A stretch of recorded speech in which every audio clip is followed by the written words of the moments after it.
I was never interested in women and didn't want to get married. But my mom insisted that I marry you.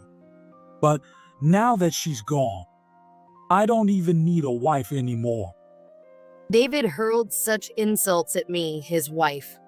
It was the day he returned from his business trip. A photo fell out of David's wallet. In the picture, David was with a woman in her 30s and a small boy, all smiling happily. It looked like a family photo. Folded with the photo was a piece of paper. It was a divorce paper, already signed by David. Moreover, David's name was already filled in. So he wants to divorce me and marry this woman? I decided to consult with my relatives, Tom and Laura.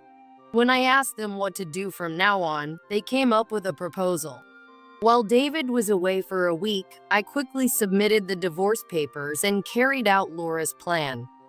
Now I wondered how David would react when he returned to find our home completely changed. My name is Emily, and I'm a 45-year-old homemaker. I've been married into a prestigious family for over 20 years, but we don't have any children. The reason is that my husband, David, is the only son his parents had when they were older, and he likes to be the center of attention and dislikes kids.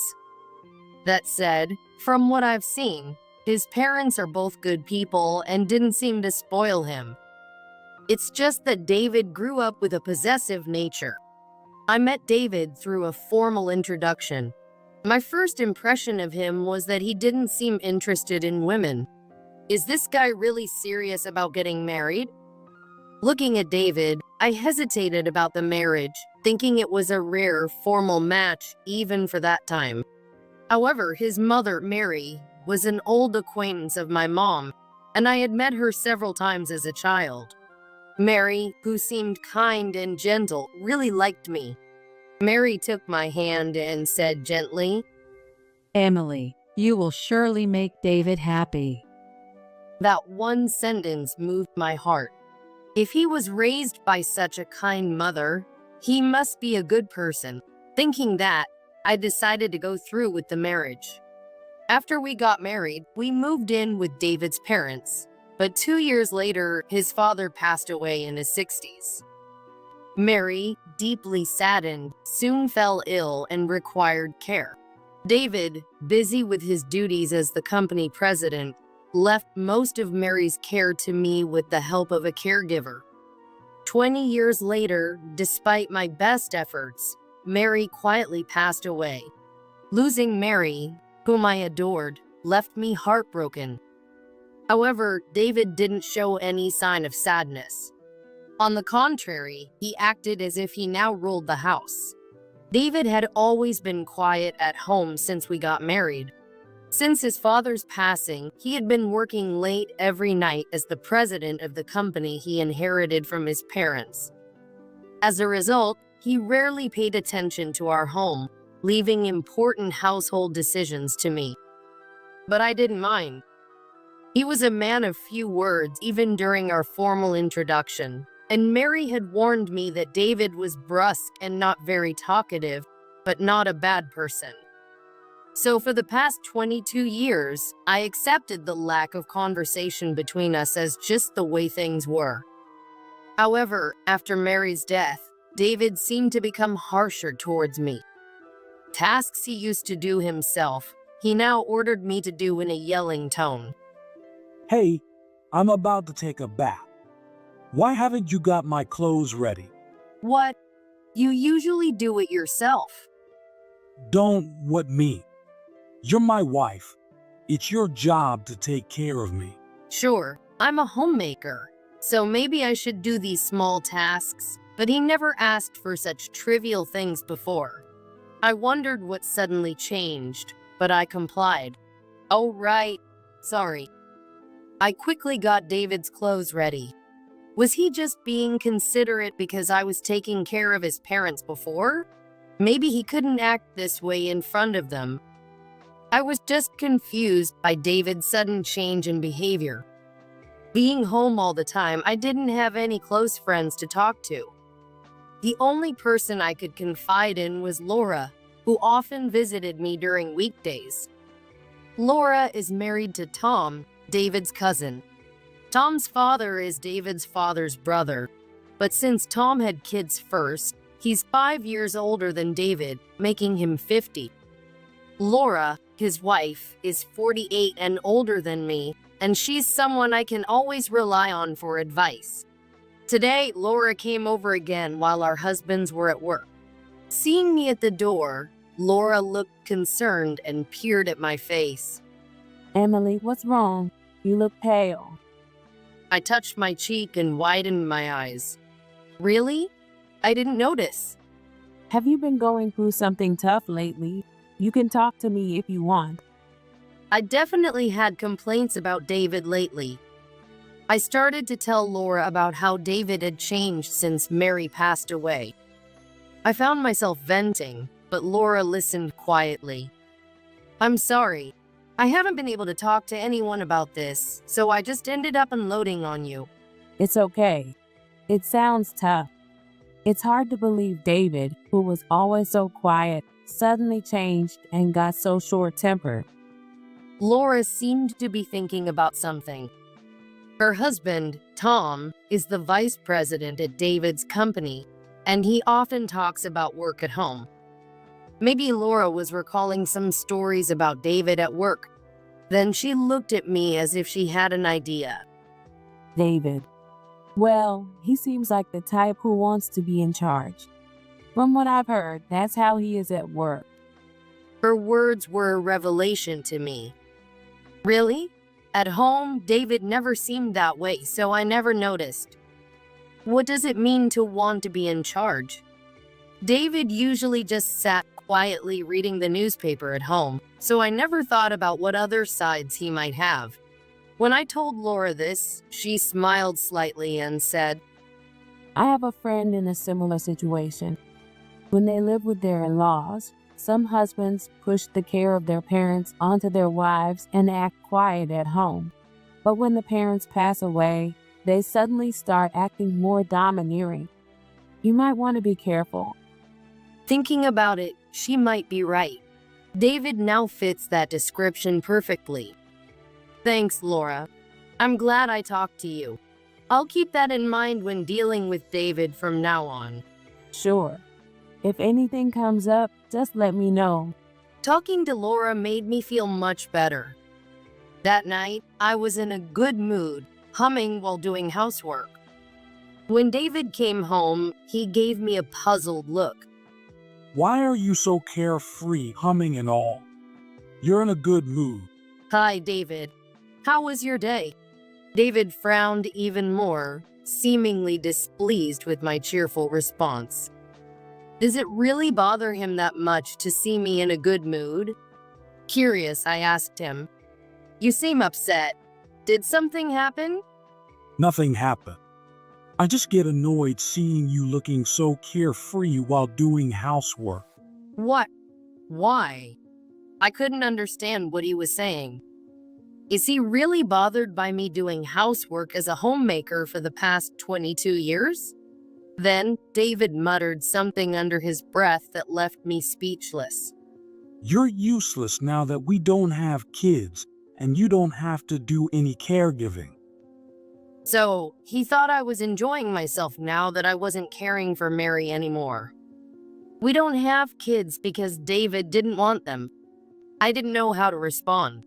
If I said the wrong thing, it would only make things worse. I decided to take a deep breath and stay calm. Well, since I have more free time now, maybe I should look for a job. Hey, let me be clear. You're not allowed to take some part-time job around here. It would look bad for the wife of a wealthy household to be working part-time. David indeed started acting all high and mighty as soon as Mary passed away, just like Laura said. Moreover, he clearly wanted to show that he believed he was above everyone else. I realized once again that men really do seem to think they're number one when their parents are no longer around. If part-time is not okay, maybe I should look for a full-time position. I was about to say this, but then worried whether I could suddenly handle a full-time job after not working for 22 years. Seeing me hesitate, David started to berate me. I was never interested in women and didn't want to get married, but my mom insisted that I marry you.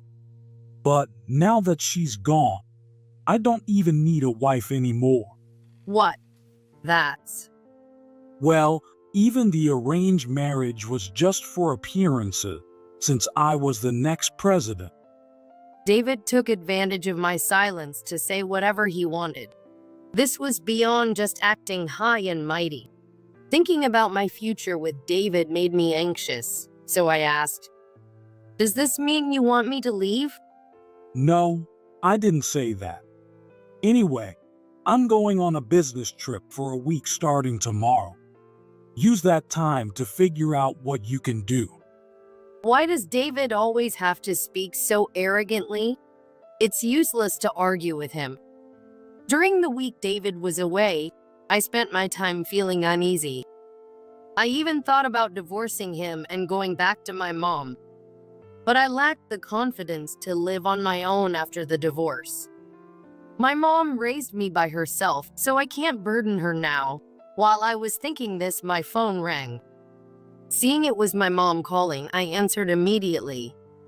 Emily, it's been a while. How have you been? I'm fine.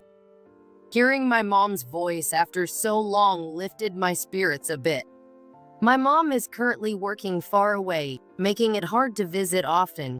That's why she couldn't attend Mary's funeral. Mom and Mary were old friends, and she regretted not being able to attend. But now that her work has settled down, she'll be coming back soon. The thought of seeing my mom soon made me happy. I can't wait to see you, Mom. I'm looking forward to it. Me too. When I come back, I need to properly apologize to Mary. I'm really sorry I couldn't attend her funeral. There was a deep reason why my mom felt so strongly about Mary. Anyway, I decided to look forward to the day Mom comes back, and even after finishing the call, I still felt uplifted. Just then, David returned from his business trip. It was much later than planned, already past midnight. He had clearly been drinking and was stumbling around. Hey, I'm home. As soon as he said that, he collapsed in the hallway and fell asleep.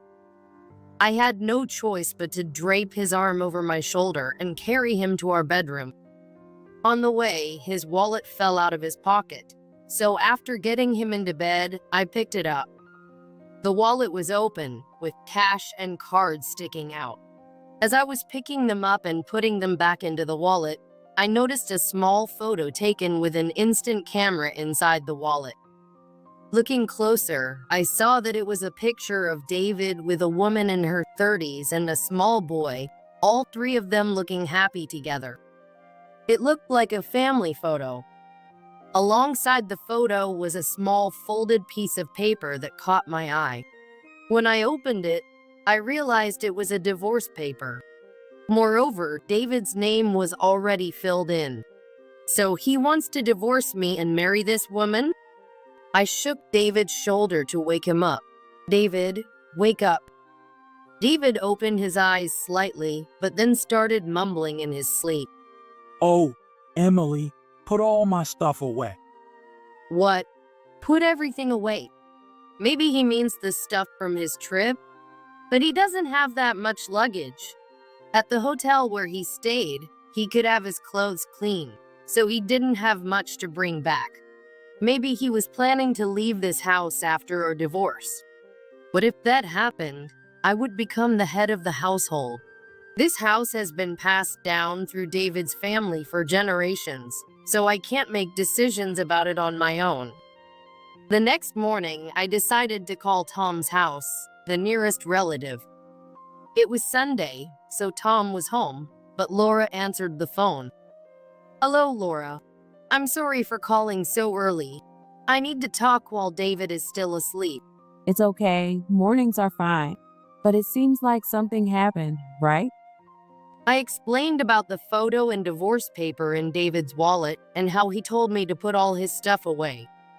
Laura, discussing with Tom, who was beside her, tried to come up with some good ideas to help. At that moment, I heard Tom's voice on the other end of the phone. A week-long business trip? Tom's curious tone made me wonder too. Laura, can you put Tom on the phone? When I asked Laura, Tom quickly took the phone. Hello.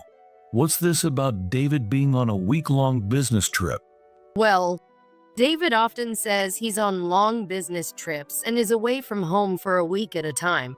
David's never had a business trip that long. At most, it's been 1 or 2 nights. Tom's words struck a chord with me. A fake long business trip, the photo with an unfamiliar woman and child. When I mentioned this, Tom seemed to realize something. Could it be? Emily, do you have that photo with you right now? Yes, I do. Can you send a picture of it to either my or Laura's phone? I quickly took a photo with my phone and sent it to Laura. After seeing the image, Tom told me, This woman, she's Emma. She used to work at our company. I knew it. "What do you mean, Tom?" I asked, and Tom sounded a bit uneasy. Well, this Emma was our office clerk until 2 years ago, but Tom explained that there had been rumors in the company about Emma having an affair with David, the president. She quit 2 years ago, and some employees speculated that she was pregnant at the time. If the child was conceived at that time, his age would match the child in the photo. If this is true, it's highly likely that David is the father. Was David visiting them while pretending to be on long business trips? Tom handed the phone back to Laura, thinking it would be better for women to discuss infidelity. Emily, are you okay? Stay strong. By the way, I have an idea. Laura gave me some advice on what to do next. She and Tom had already discussed matters regarding our house. Since Laura and I talked about everything regularly, our conversation flowed smoothly. Thank you, Laura. David will be away for a week starting the day after tomorrow, so I'll put the plan into action then. Yes, David would be gone for a week on his fake business trip starting the day after tomorrow. It was perfect timing for me, because my mom would be back in 3 days. I emailed my mom about David and Laura's suggestions. The next day, I started preparing David's luggage for his fake business trip starting the following day. Seeing this, David looked impressed. Wow, you can do it if you try. It would be great if you could always do things like this without being told. David didn't seem to remember what he said that night, likely because he was drunk. Oh, I forgot to mention, my mom is coming back the day after tomorrow. You won't be here since you'll be on your trip, but I'll pass along your regards. Oh, really? Your mom who had to go work far away. She even showed up to our wedding in such shabby clothes, looking so poor. David always insults my mom like that. She wasn't working away. He just assumed we were a poor family because I was raised by a single mother. I don't bother correcting him anymore. The next morning, David left our house. I immediately started following Laura's plan. The next day, just before noon, my mom arrived at our house. Laura, who wanted to see my mom, came over too, and the 3 of us decided to go out for lunch. Even though my mom was visiting, she was busy with her work and could only stay for today. She had to leave again tonight. I read your email. You've been through a lot, but the house is so tidy now. Yes, I'm sorry. Since you just got back, there's nothing at home, so we have to eat out. Did you take care of my arrangements? Yes, everything is set. It was last minute, so I couldn't arrange to go with you, but I'm always waiting for you at my place. She handed me a plane ticket. That's great, Emily. Looks like everything will go smoothly now. I can't wait to see David's reaction when he gets back. Yes, it's all thanks to you, Laura. I wouldn't have known what to do on my own. I felt grateful to have such a strong ally in Laura. And I was lucky that my mom returned at the perfect time. Over the next 4 days, I quickly took care of all the arrangements and submitted the divorce papers.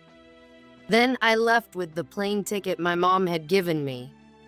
At dawn, I looked at my phone and noticed dozens of missed calls. As expected, they were all from David. I figured he'd call again, and soon enough, my phone rang. Hey, why didn't you answer the phone? I just woke up. What? It's already past noon here. David said that, but where I was, it was still early morning. Well, that doesn't matter. More importantly, I came home to find the house completely empty. Where did you take all my stuff? Oh, you told me to put all my stuff away. So, I threw everything out. What? When did I ever say that? David must not remember at all because he was drunk at the time. He then asked another question. And also, the car is gone. Did you take it? Where are you anyway? I'm in France at my mom's place. David was stunned into silence after my response. Since he didn't say anything back, I continued. Oh, about the car, I sold it before the move. And the house, I've sold it too, so you need to leave soon. What? Wait a minute. First of all, there's no way your mom is in France. Lying won't help. Come back immediately. David didn't know anything. He didn't know that my mom had successfully started an apparel brand in France. By the way, the shabby clothes he mentioned my mom wore to our wedding were from her own brand.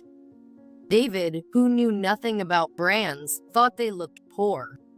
Looking back, David had never been involved in any of the family discussions before our marriage. That's why he just assumed my mom was working far away. Mary had been a regular customer at my mom's store back when she was still in the US. That's why my mom and Mary were old friends, and I had known Mary since I was little. When I explained all this, David suddenly burst out laughing. Are you stupid? I get it about your mom. But this house has been in my family for generations. I'm the head of this house now, so there's no way you could have sold it without my permission. I figured he'd say something like that. I sighed. It seems you didn't know something important. What are you talking about? Mary had left a notarized will stating that the house and land would be inherited by me for my 20 years of caregiving. Mary understood. Even though David inherited the company his father left, he was such an unreliable president that all the important work was entrusted to Tom, the vice president. And David, who did nothing at home, left even the car purchases up to me. That's why I bought the car in my name. David has not fulfilled his role as a leader in both the family and the company. That's why Mary, concerned about me after her passing, entrusted everything about the house to me. Tom and Laura had also agreed to this at the family meeting. David was present at the meeting, but he didn't listen at all, so he understood nothing. That's the situation. And by the way, your fake long business trips have already been exposed. You were visiting that woman, Emma, weren't you? David's face changed the moment I mentioned Emma's name. I continued, as if to deliver the final blow. Emma's child is yours, isn't it? There were plenty of rumors about you two at your office. Tom is looking into it from the company's list of former employees. By law, they have to keep employment records for 3 years, right? David didn't say anything in response.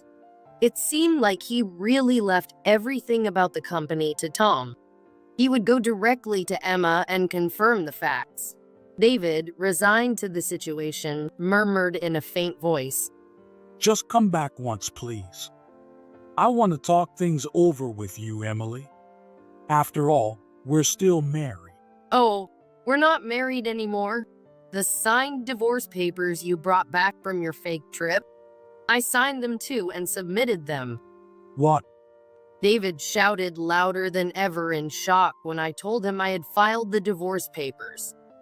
Why did you do that? That was just to calm Emma down because she kept pestering me about when I get divorced. I never intended to divorce you. How could he have a child with another woman and not want a divorce? Knowing David, it's probably all about appearances. David wanted to keep up appearances by staying married to me while also keeping Emma happy. But I won't be manipulated by such thoughts anymore. Anyway, I still need to finalize the house sale and handle the division of assets. So, I'll return to the US once for that. We'll talk then. With that, I hung up the phone. A month later, I returned to the US to take care of various matters. Since the house was sold, we gathered at Tom's place. David was there, and to my surprise, so were Emma and her son Bob. Apparently, David was now living with Emma. Emma, holding Bob, looked at me with a frightened expression. Well, I never intended to take David away. He forced himself on me, and now I'm busy raising our child. I can't pay any alimony. Emma seemed like a timid woman. That being said, she was desperately defending herself even before I had said anything. There's no need to be so scared. I won't ask you for alimony, David. You'll be the one paying it. David's eyes widened as I pointed at him. That's the same thing. If you take money from me, Emma and Bob's lives will become difficult. Apparently, they had done a paternity test, confirming that Bob was indeed David's child. Well, you cheated, so it's inevitable. Now you two just need to do your best. It looks like David will have to start job hunting too. David and Emma froze at my words. In fact, rumors had spread throughout the company that David's affair at work had resulted in a child and led to our divorce. As a result, a meeting was held without informing David, and it was decided that he would resign and Tom, the vice president, would become the new president. Laura kept me updated on everything. After I explained everything to David, Tom put a hand on his shoulder. So, David, you'll be resigning at the end of this month. David's eyes widened in shock, and he stood there motionless. Emma, holding Bob, started crying. I felt sorry for Bob, but from now on, David and Emma would have to support him as his parents. A while later, I received an email from David. According to the email, after losing his job, David was being supported by Emma working part-time. However, despite this, David didn't help with childcare at all. Unable to bear it any longer, Emma left Bob with her parents. With just the two of them, David's verbal abuse towards Emma only intensified. It was clear as day that if David said the same horrible things to timid Emma as he did to me, it would have a disastrous effect. Emma ended up crying and returning to her parents, never coming back. As a result, David fell into poverty and emailed me saying he didn't know what to do. When I didn't reply, he called. Emily, why are you ignoring me? It's all your fault for throwing everything away. I have no money, no job. What am I supposed to do now? Even though he paid alimony, he should have received his share from selling the house and land. Knowing David, he probably squandered it all due to his lack of financial sense. As David kept throwing his selfish complaints at me, I decided to respond in kind. You're acting like the victim. I was forced into a marriage just for appearances and wasted my life. I could have married someone better. How are you going to make up for my lost life?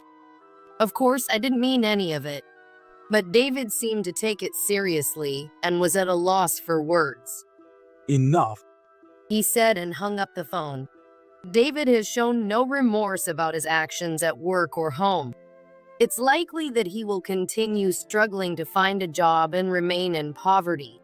I told David that I felt my life was wasted, but in truth, I believe no experience is ever truly wasted. Despite everything, I'm now living happily in France with my mom, studying French. I am aiming to use my 20 years of caregiving experience to pursue a career in caregiving here. This is because there are many care facilities in France. Though my mom, who just turned 70, is still healthy and working, I intend to take care of her in the future. But when I mention this, she pouts slightly and says, I'm still going strong. I probably won't need caregiving as long as I'm alive. Seeing my mom's determination makes me feel both proud and fond of her. She just lives the way she wants to live. To me, my mom is a lifelong role model as a woman. That's why I plan to stay by my mom's side and continue to pursue my dreams. My name is Amanda, and I'm a 40-year-old nurse. I've been happily married to my husband, John, for 15 years. However, in these 15 years of marriage, we haven't had any children. There were times when we wanted to have kids, but my job as a nurse keeps me busy, and John wasn't very enthusiastic about it. So, the timing never seemed right for us to have children. What are we going to do about having kids? Well, we're both pretty busy with work. Yeah, I know. But I can't help but think about wanting kids. They'd be a symbol of our love, don't you think? That's true. But as an OBGYN, I sometimes encounter sad situations. You understand that as a nurse too, right? When it comes to our own child, I get a bit nervous and scared about what could happen. I get that, but still. Maybe we should just wait for the right timing and not stress too much about it? That might be true, but there's also the issue of our age. Don't worry so much about it. Got it. And so, while talking with John, the opportunity just slipped away. I met my husband when we were both working at the same hospital. He was an OB/GYN, and I was an OB/GYN nurse. John was very persistent in asking me out, and eventually we started dating. I'll never find anyone as wonderful as you. He'd say to me every day, and I gradually found myself attracted to him. It was when I had just started working as a nurse, so having a doctor like John pursue me made me very happy. After we started dating, he quickly proposed, and we got married. Life with John was pure happiness. He was always so kind. Are you tired today? How about we eat out? No, it's okay. I'll cook. It's fine. I know how hard you work. That makes me happy to hear. Maybe we should eat out today then? He was always considerate of me. That's one of the reasons I wanted to have a child with him. A child with such a kind person would make for a truly happy family. Or so I thought. One day, my husband surprised me by suggesting we celebrate our anniversary at a restaurant. I've been so busy lately that I haven't had much time. But it looks like I can finally make some time. How about we go to the restaurant where I proposed? 15 years is a milestone. Thank you. I'll come after work, so let's meet there. Of course, I'm looking forward to it. I headed to the restaurant right after work. Just before I entered, I got a message from John. Sorry, I have an emergency surgery that just came up. A pregnant woman who was brought in needs immediate surgery. I see. I'm really sorry. Also, I've got a month-long business trip starting suddenly. I'll be going straight there. I understand. I'm glad you told me before I went inside. I pretended to understand, but I was actually quite disappointed. It's been a while since I've eaten out, and I was looking forward to it even more. However, I knew childbirth emergencies can't be helped, and I was proud of how dedicated John was to his work. After all, I've seen it up close.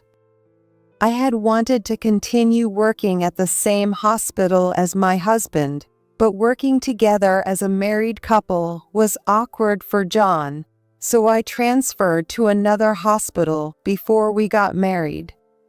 I did want to see him at work more often, but I respected his feelings. Even though we work at different hospitals now, I still know how amazing he is. As I was thinking about these things and leaving the restaurant, Stop hurting my husband. I suddenly heard someone shout, "What's going on? Is there some kind of trouble?" Just as I was about to turn around, a bat was swung at me. Oh my gosh! Before I knew it, a dull pain struck my head. Who could it be? I tried to see who it was, but my vision was blurred. And it wasn't just one bat. I'm being beaten. I realized that, but the pain was too intense to resist. As I lost consciousness, the surrounding voices grew louder. I could hear sirens, so I was probably being taken to the hospital. When I woke up, I was in a hospital.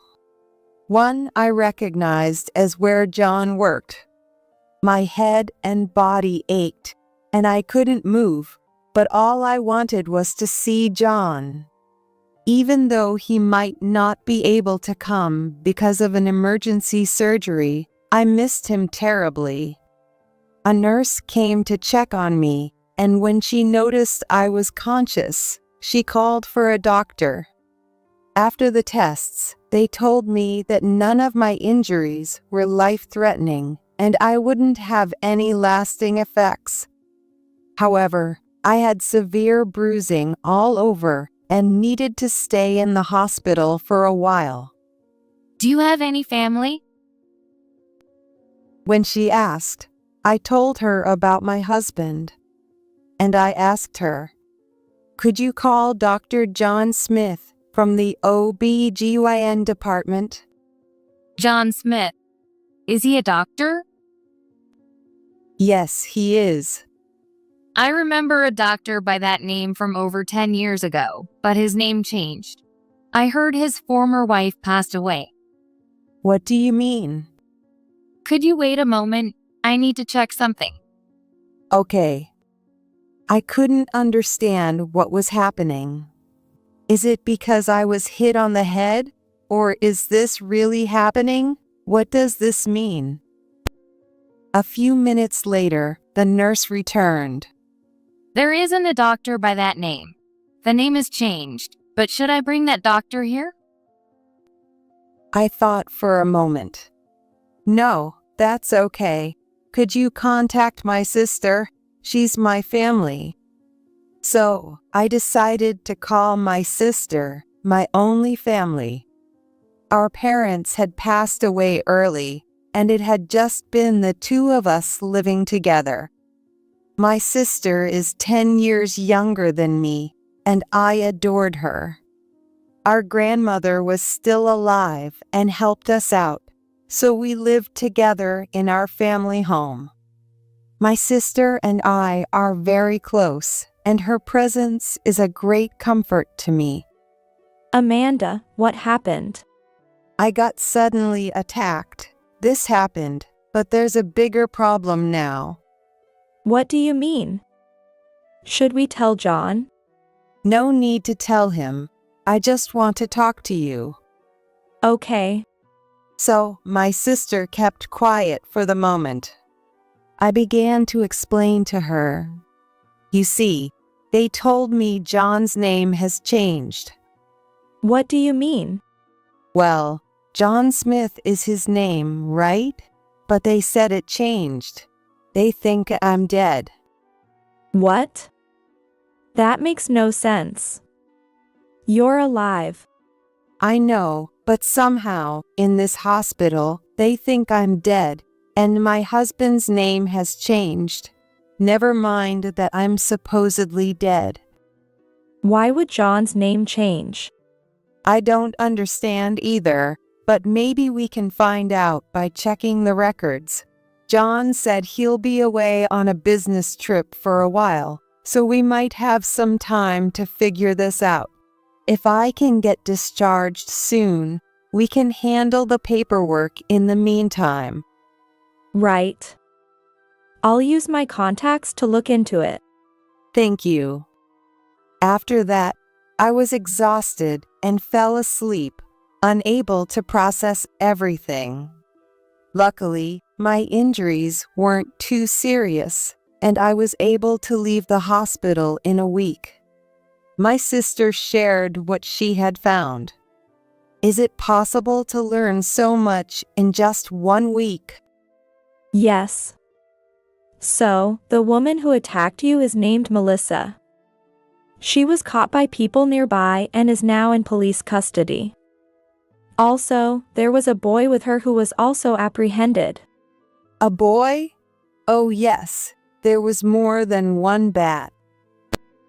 We did some investigating, and when you're feeling better, we can go see her. We've filed a complaint, so she'll be in custody for a while. I see. I also remembered something. When I was attacked, I heard someone shout, "Stop hurting my husband." Really? But we might find out more when we talk to her. All right, I'll go see her after dropping off my stuff at home. So, I headed to the detention center right after leaving my things at home. When the woman was brought out, she looked completely different from what I had imagined. I expected someone violent, but she seemed very calm and subdued. However, she appeared extremely frail. Hello, I'm Amanda. I'm Melissa McCarthy. I recognized her last name and was certain. I started to ask her questions. You shouted, "Stop hurting my husband." What did you mean by that? Exactly what I said. You're hurting my husband. You've been stalking my husband, John, haven't you? Stalking. Yes. Even though you were dating him before, he married me. But you kept following him. You forced him to go out to eat with you recently, didn't you? My husband couldn't come home every day because he was worried about what you might do if you found our home. We felt suffocated because of you. We can't travel. I had to quit my job. And we rely on online grocery delivery because we can't go to the store. And yet you went out to eat with him. All right. It seems there are misunderstandings between us. By the way, where did you meet John? I was planning to raise my child as a single mother. But while I was pregnant with my son, I met my husband. I went for a checkup at the hospital where my father is the director, intending to give birth there, and that's where I met him. He was very attentive. At first, he probably thought he had to be careful because my father had told him I was his daughter. But he gradually started to like me and reached out to help. We got married 13 years ago and even had a wedding reception. I see. So, if you hadn't been stalking my husband, we could have been happier. That might be true, but it's the same for me. However, there's one thing I need to tell you. What is it? Are you still going to say you're married to my husband? Actually, I thought we were married. I believed John had filed for marriage papers, but that wasn't the case. What? When I checked the marriage certificate, there was no evidence that we were ever married. I thought he had taken my last name, so I never changed mine, and there were no procedures done. So I never realized. What do you mean? He proposed to me, but he said, I come from a family of women who cheat. I don't want to marry you into such a family. Could I join your family as a son-in-law? So I agreed. But we never went to file the marriage license together. He said he would handle it alone. So I don't even know if he really filed it. So, he was in a bigamous state.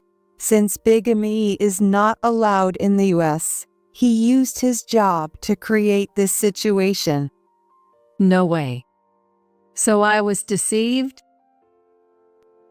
Yes. In fact, we don't have children.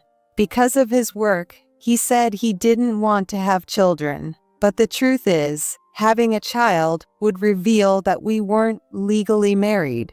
That's why we didn't have kids. And he thought no one would find out that he hadn't joined my family as a son-in-law. My husband's last name was Smith, and my last name is also Smith. Since our last names were the same before we got married, no one would notice, even if he hadn't submitted the marriage certificate.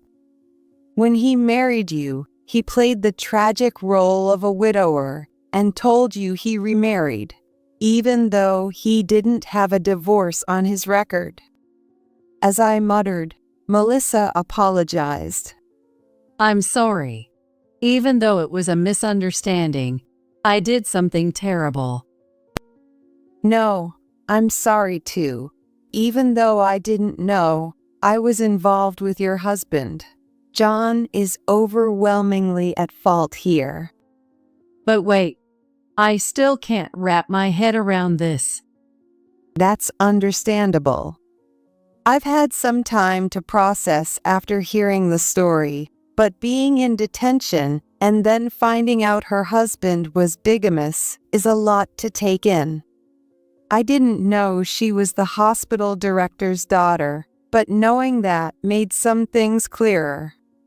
If he wanted to get married and make me disappear, it was essential that I was not present at the hospital. So he forced me to quit. I will get revenge on him.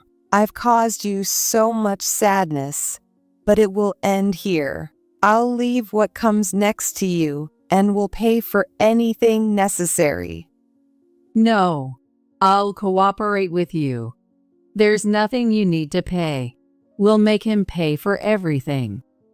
Melissa's expression was quite fierce as she spoke. I'll contact my father to make sure you have a place to stay. In the meantime, could you stay with your sister? Of course. I will take her in. So, sell your house. I'll withdraw my complaint against you and your son. I'm really sorry for what happened to him, for giving him a record. It's okay. My son is very smart and will become a doctor. He'll work at my father's hospital, so there won't be any issues. I don't want you to think I'm taking this lightly, but there's no need to worry about him. Melissa and I smiled at each other awkwardly. I never thought I would be smiling with the woman who nearly killed me, but given all that had happened, it didn't seem that strange. I left the detention center and stayed at my sister's place for a while. 2 weeks later, I got a call from John, who had been on his business trip. Hey, there's no house. Where are you? Your home isn't with me, it's with Melissa, isn't it? What are you talking about? I'm staying at my sister's place right now. If you want to come, go ahead. The call ended, and 10 minutes later, the doorbell rang at my sister's house. Are you okay? I heard from your sister that you were hurt, but she said it wasn't serious, so I didn't come. Are you mad at me? I'm sorry, okay? John. Then John hugged me. It was a hug I used to long for, but now it just made me feel disgusted. Don't touch me. Who is the Melissa woman to you? Wait, did she attack you? She's crazy. She's attacked me many times too. It was just a fling, but she got serious. Whenever I tried to break up, she'd go nuts. She's dangerous, so stay away from her. So you admit to cheating? I'm sorry. I tried to cut her off, but I couldn't. I was scared of getting hurt. I was selfish. I see, but I know everything. I know that the person you were cheating with was me. No, that's not true. I was taken to your hospital. When I asked for you, they said I was dead. How do you explain that? Well, A director's daughter and someone like me were worlds apart, right? she threatened to fire me if I didn't marry her. It's all her fault. Please believe me, we've been together for so long. I messed up our anniversary dinner, and I'm really sorry. That's not the point. We don't even have an anniversary. What? We're not legally married. That's Enough. I'm tired of your pathetic excuses. It's her fault. Because of her. We were a happy couple, and she ruined it. Should I call her in? That was the signal for Melissa to enter the room. What? You got out. So you knew I was in detention and didn't contact me? Yeah. If you stayed in, I could have managed somehow. You're such a nuisance. What did you say? Do you even hear yourself? You should apologize to me and Amanda first. Why should I apologize? I haven't done anything wrong. You're truly the worst. How could I not see how awful you are? I want a divorce. Fine. Divorce then. Alimony and child support. Fine. What's with that attitude? You're the one asking for a divorce, right? You didn't expect me to beg you to stay, did you? No, but still, your attitude is too much. You said divorce, so it's divorce. I don't need to chase after you. Then John turned to face me. This time we can finally get married, Amanda. I've made you wait for so long. But honestly, I spent more time with you than with Melissa. Most of my time with her was at home. You're so beautiful, Amanda. I want to show you off. Let's file the marriage papers tomorrow. Do you even understand what you're saying? Of course I do. After thinking long and hard, I realize I want to marry Melissa, but I want to be with you, show you off, and be proud of you. That's why I couldn't leave you, and I'm confident I made you happier than anyone else. That's not the issue here. It's fine, don't be stubborn. Oh, is Melissa making it hard for you to be honest? Melissa, get out. You're making things difficult. John, enough already. I yelled. No need to yell, Amanda. You're very righteous. and I love that about you. But calm down. Come into my arms. His smile was genuine, the biggest he'd ever given me.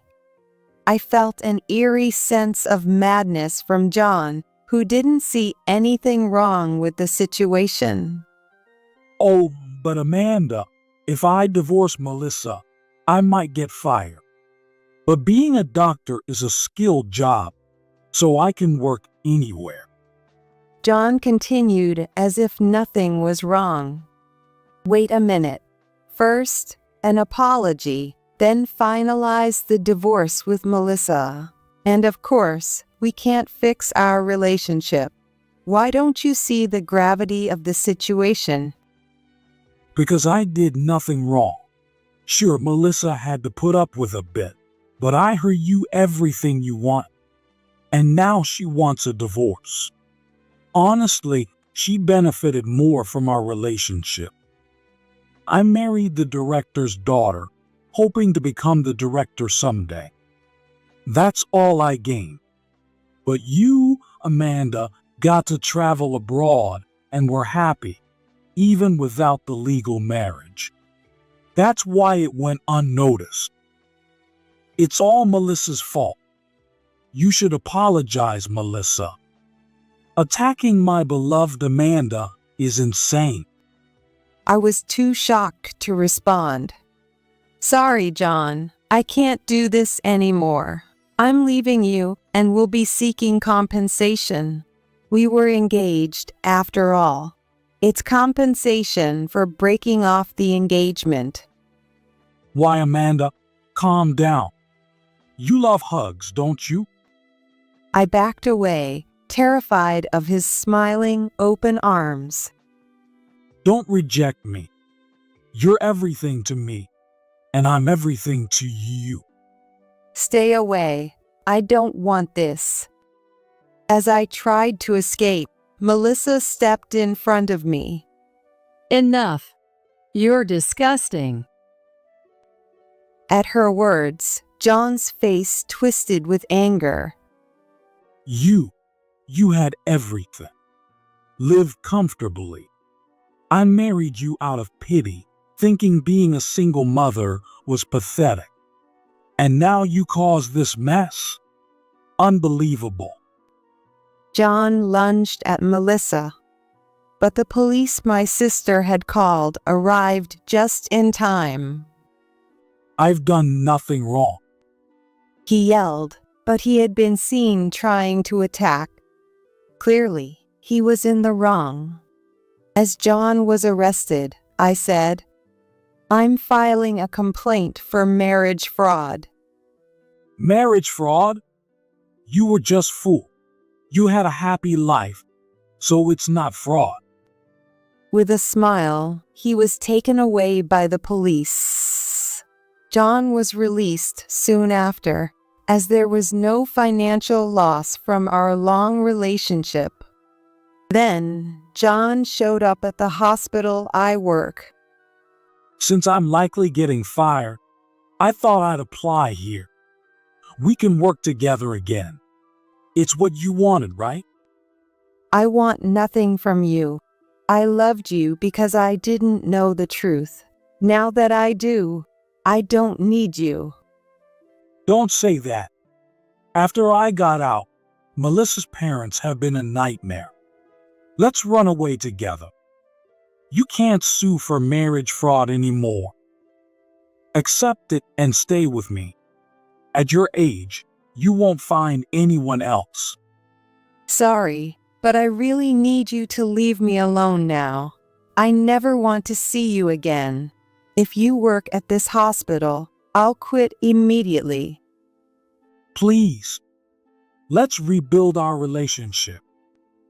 It's impossible. Excuse me, security. There's an intruder with potential weapons. The security guard rushed in and restrained John. He was still smiling, even in that situation. Seeing him like this made me wonder if he was just mentally unstable or if he had a twisted view of women. John once told me that his parents divorced because his mother had an affair. His mother took him in only for the child support money, even though he wanted to stay with his father. His mother never remarried and constantly had different men around. John reached out to his father at his breaking point, but it seems his father, who had already remarried and had children of his own, said he couldn't take him in. John, with nothing else to do, focused on his studies and became a doctor. He hated his mother so much that he never introduced her when we got engaged, and he didn't invite her to his wedding with Melissa, as I later learned from Melissa.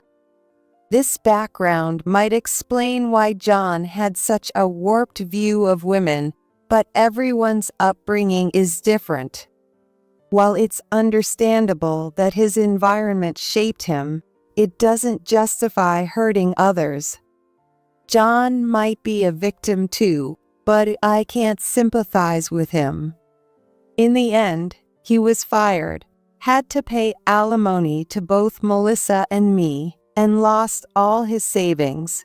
Now homeless, he was living on loans. He applied to various hospitals, but the rumors of his bigamy spread quickly.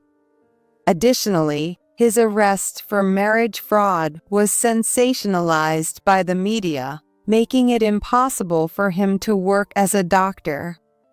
Walking around town, he'd be whispered about, "Isn't that the bigamist?" Or, "Isn't he the doctor who committed marriage fraud?"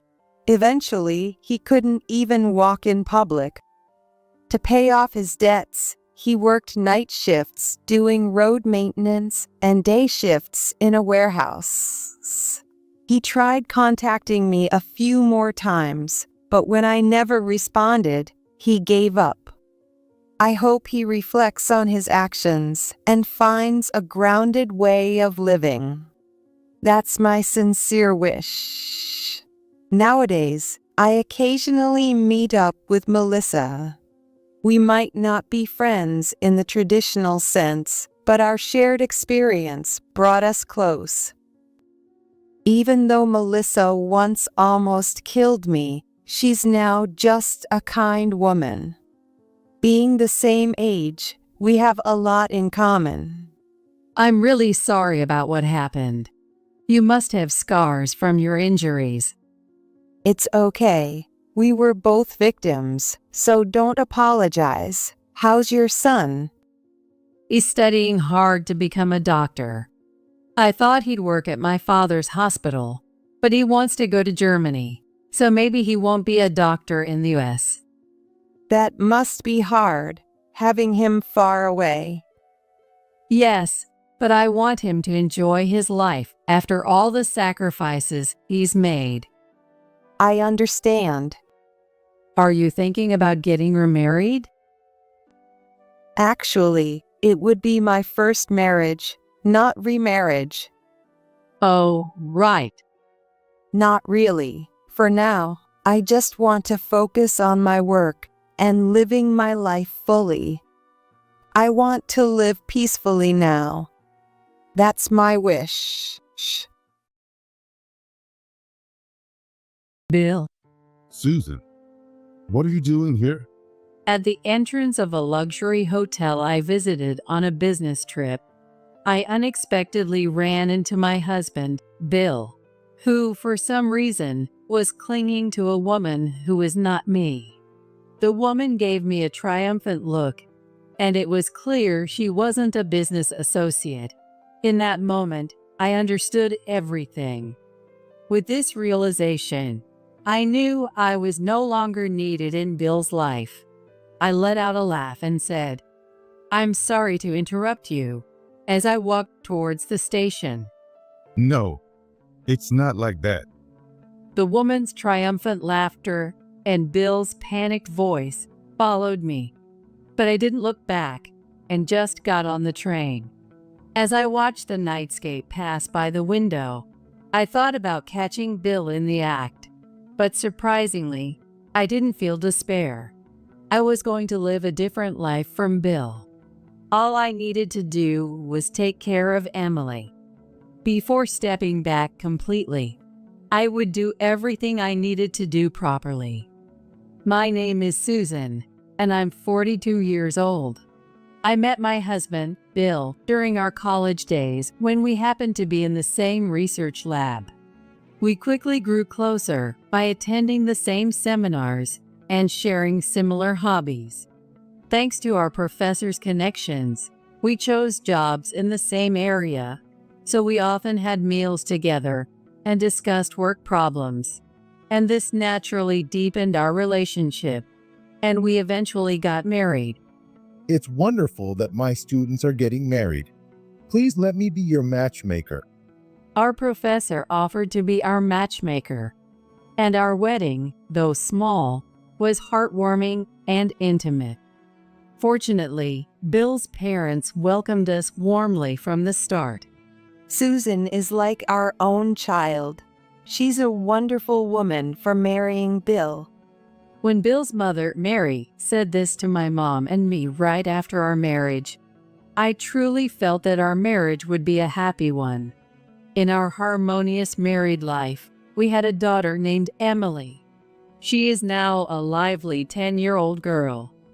I lost my dad early on, and by the time Emily was born, my mom, who had always been frail, had also passed away.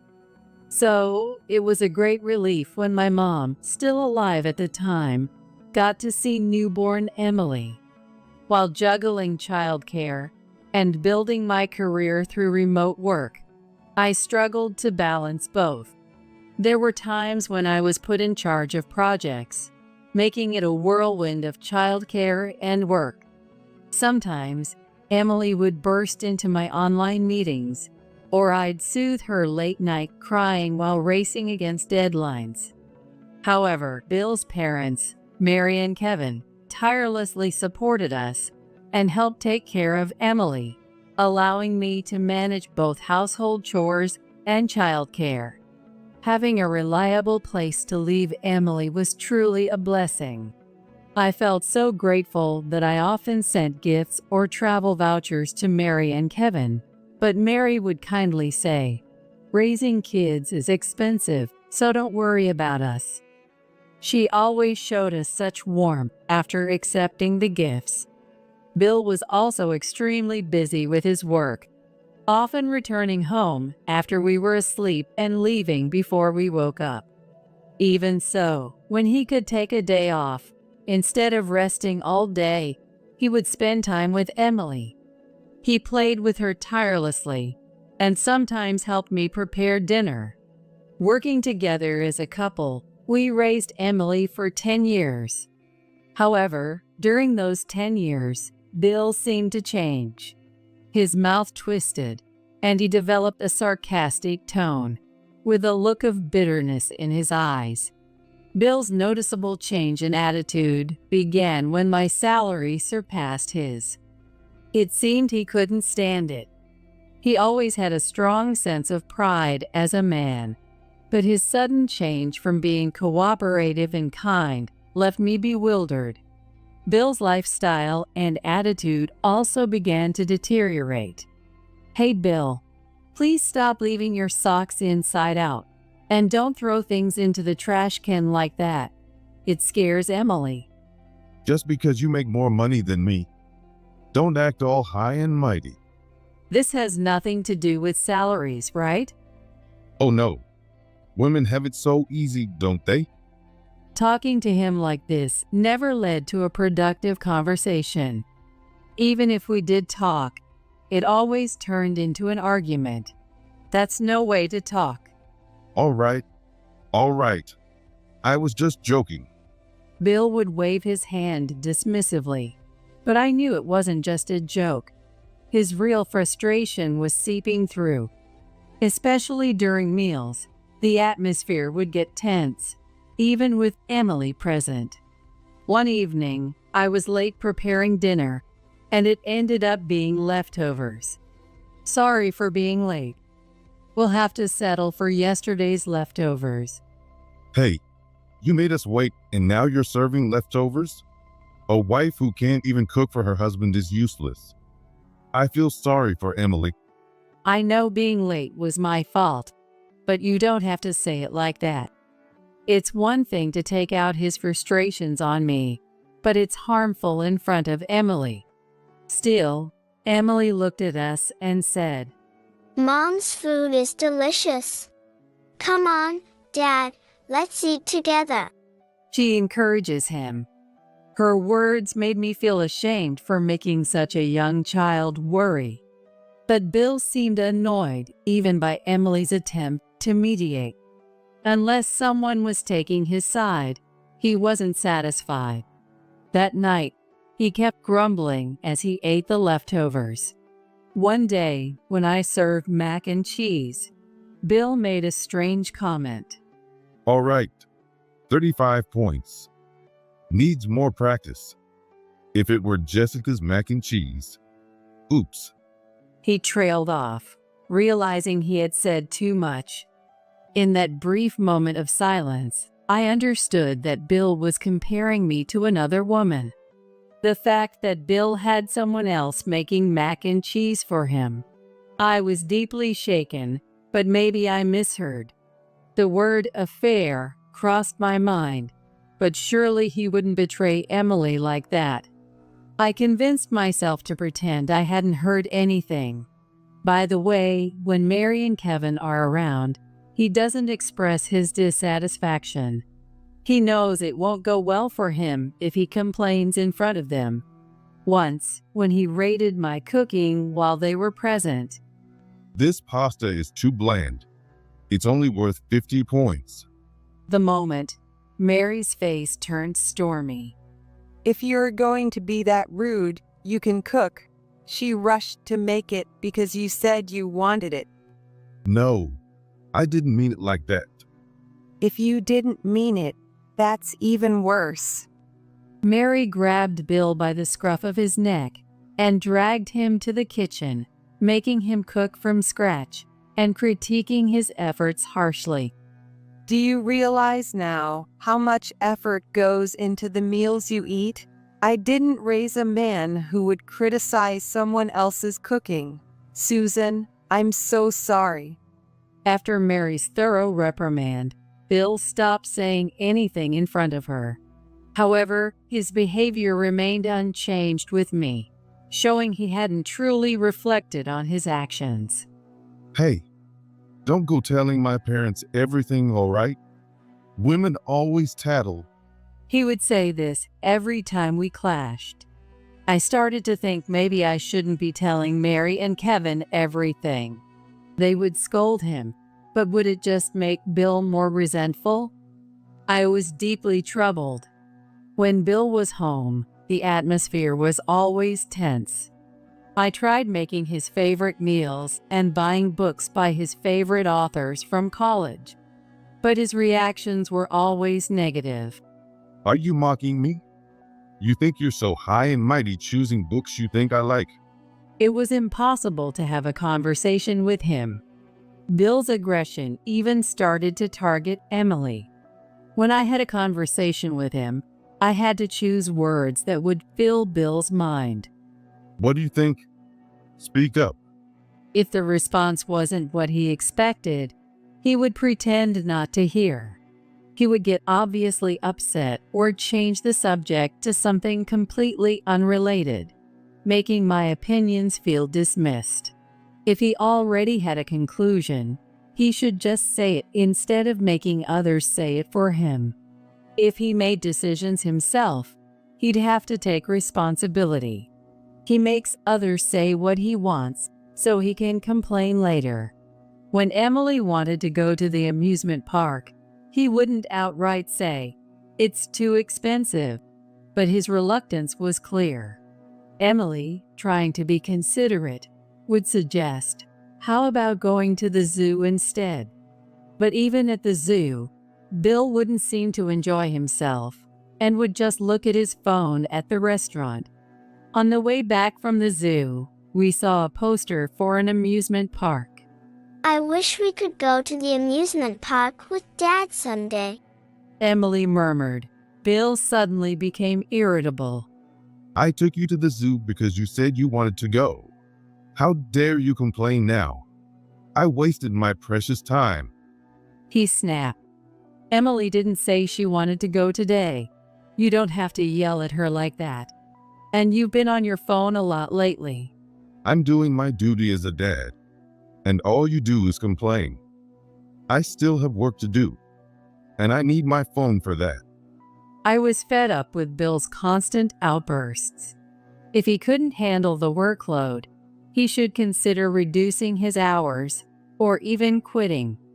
I earned enough to support us for a while, and we could look for a new job together. But I knew that bringing this up would only make things worse because his bad mood was partly due to the salary difference. I couldn't subject Emily to his frustration any longer, and I even thought about a temporary separation. I hoped that once Bill's projects was finished and he got his promotion, he would return to being the kind husband he used to be. The one thing that seemed to relieve Bill's stress was playing games with Emily. And during that time, he always smiled. When Emily came home from school, they were engrossed in the new game we recently bought. During these times, the house felt cheerful, and Emily was always smiling, which made me feel relieved. Bill himself started to enjoy gaming, and even after Emily went to bed, he would often play alone. In front of the game screen, he showed a rare, childlike smile. If only this calmness could last, I would feel relieved. But reality was different. One day, I had to go on a sudden business trip to New York. Coincidentally, Bill also had a business trip and would be away. So I decided to leave Emily with Mary and Kevin.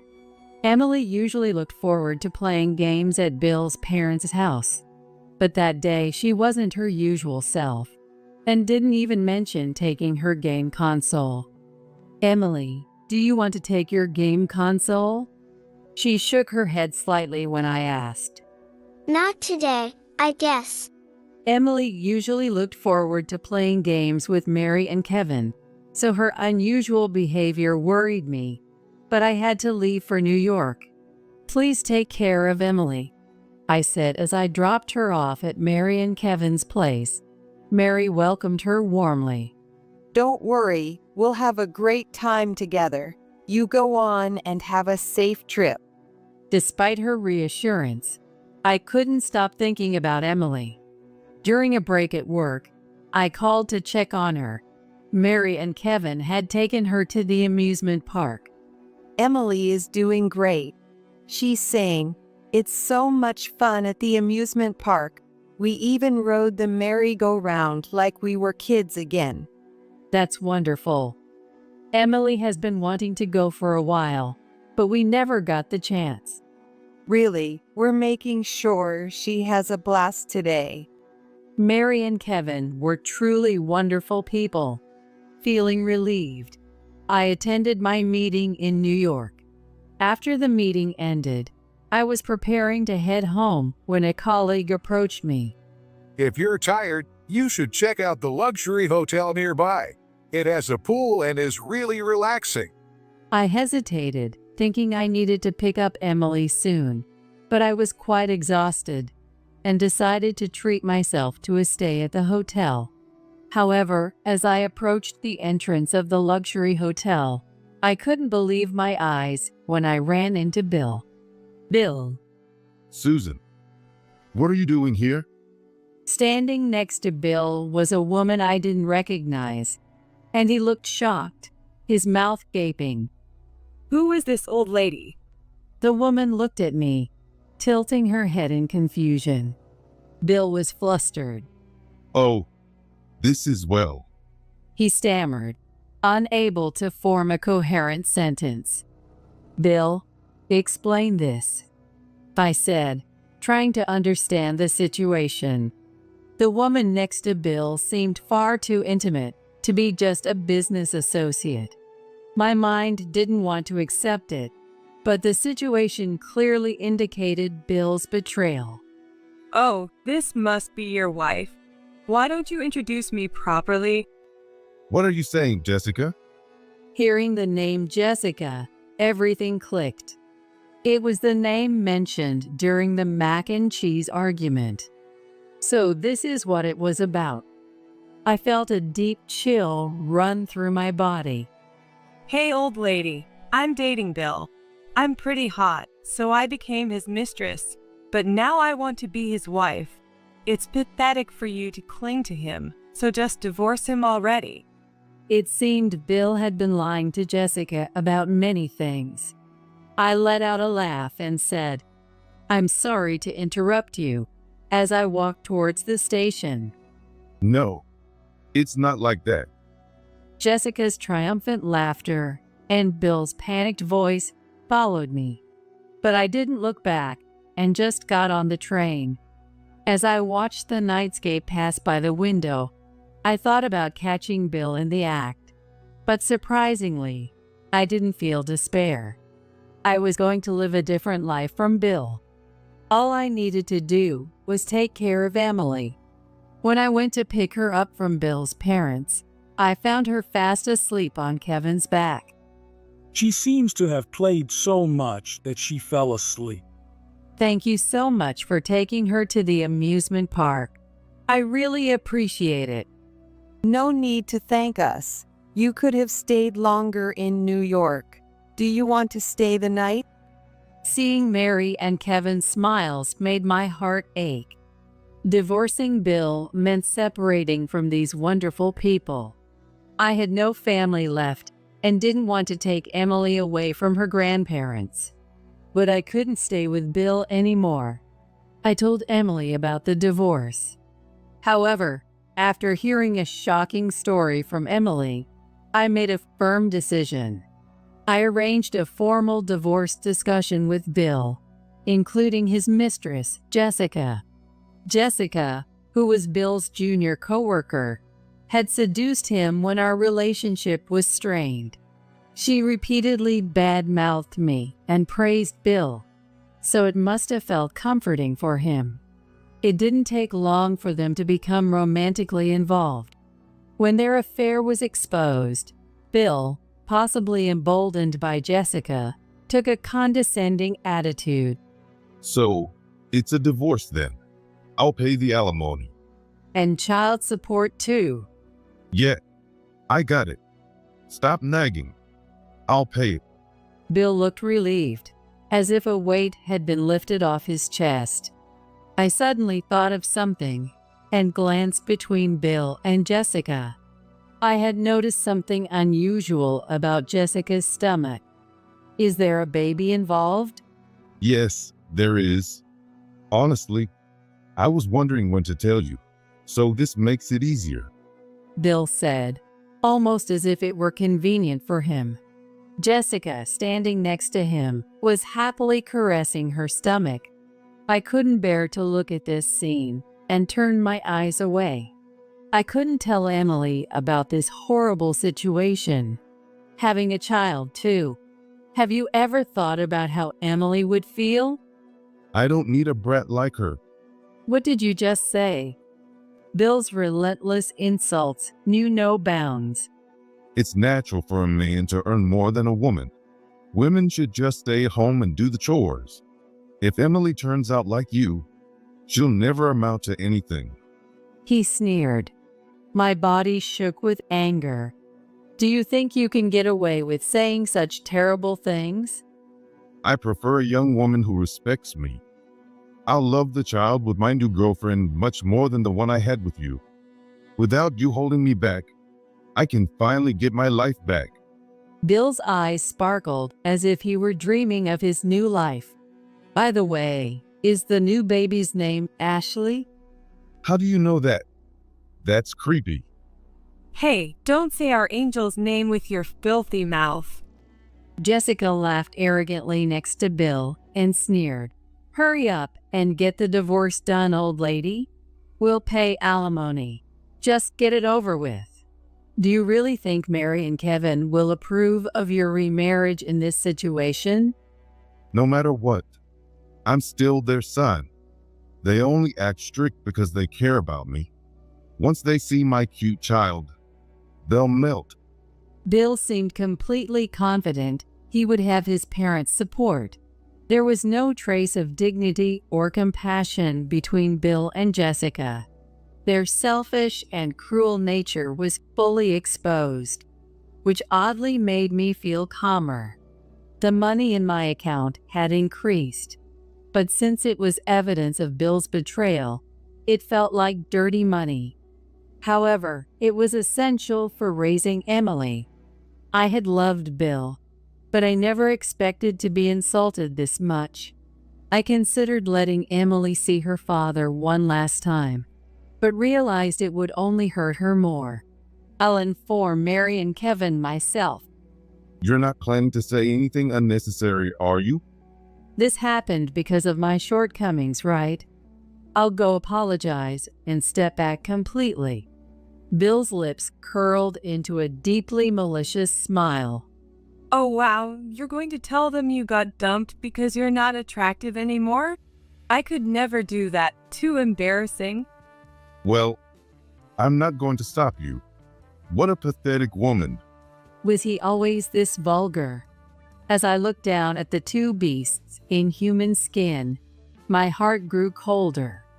You were shamelessly relying on Bill's income. Now you and your daughter will live a miserable, poor life. How sad. Yeah, exactly. It seemed Jessica thought I was a lazy housewife living off Bill's income, who was about to be kicked out. Bill's pride wouldn't allow him to admit that he earned less than I did. When she mentioned this, Bill's eyes lost focus for a moment.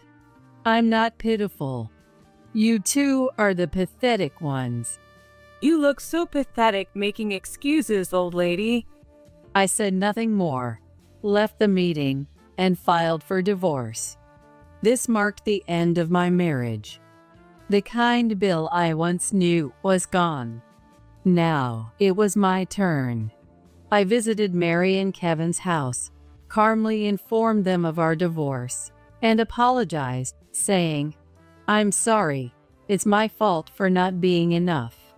They looked shocked and exchanged glances. What happened? Did Bill do something again? No, it's my fault for not being able to satisfy him. I continued to explain. When I told Emily about the divorce, she shared something with me too. It was the reason she had stopped playing games on her console. When she looked at the saved game data, she accidentally opened Bill's file. In Bill's game data, the main character was named after him. The female main character was named after his mistress, and the other was named Ashley. Emily understood what this meant because one of her classmates' parents had divorced due to the father's affair. Does Dad not want me anymore? Shocked, she didn't take her game console with her. Seeing the names of his mistress and their child lovingly used in the game must have broken Emily's heart. I didn't tell you because I knew it would make you sad. Hearing such words from my child made me feel helpless. Emily had suffered so much, and I knew nothing. Meanwhile, Bill was completely engrossed in his affair, ignoring Emily's feelings. He must have been in a good mood while playing that game because it reminded him of Jessica. This is unbelievable. I can't believe Bill was such a heartless person. You tried to protect us, didn't you? I'm so sorry. Emily was looking forward to playing games with her grandparents. This is just. But thinking about her, I said in a barely audible voice. Mary grabbed my shoulder. Don't worry, we will never accept Bill back. That's right. It would be much worse to be separated from Emily and you, Susan. For a moment, I had feared they would side with their son and cast us out. But Mary and Kevin were supportive and kind.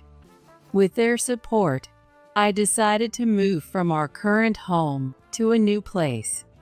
In the meantime, Bill took Jessica to visit his parents, but they were chased away. Bill assumed his parents would favor their biological son. I guess Susan told you. But we got divorced, and I found myself a young wife. Aren't you happy for us, Mom and Dad? Nice to meet you. Unlike the old lady, I'm cute, so let's get along. You'll have an even cuter grandchild soon. Their arrogant attitude only earned them angry shouts from Mary and Kevin. How dare you? You've done the worst thing a father and husband could do, and you have the nerve to come back here. And you, Jessica?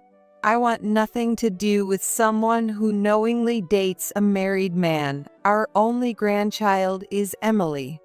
Completely rejected and taken by surprise, Bill immediately called me.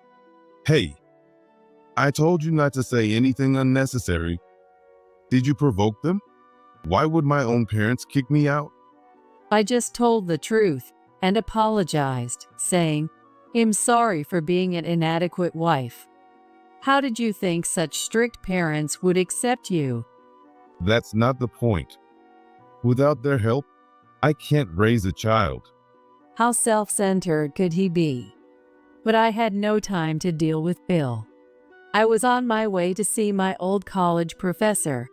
I'm sorry, I got divorced because I wasn't enough. I'm sorry for this outcome after you were our matchmaker. I formally apologized to my professor and explained the situation. You might meet his new wife soon. They'll probably come to introduce themselves. The professor was furious. Not only did Bill disgrace him, but the professor likely related to me, as he had married off his own daughter.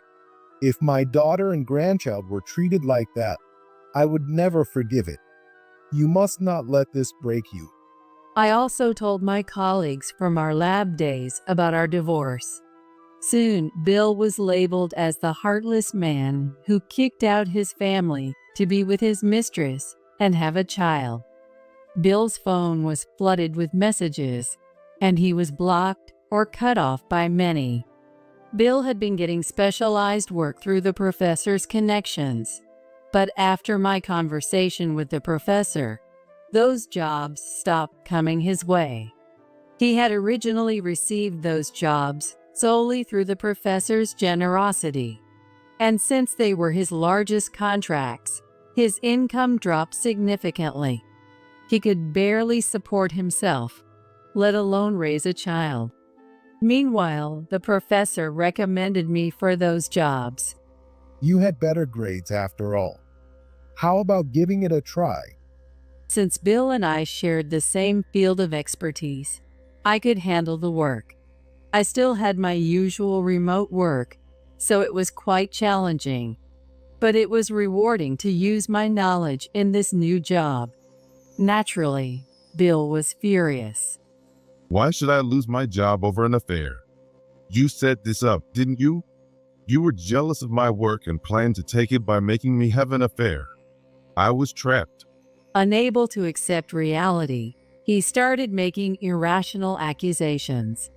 At work, Bill had been arrogant, so they were grateful to have me take his place. To be honest, Bill always tried to shift the blame onto others, so we couldn't speak freely.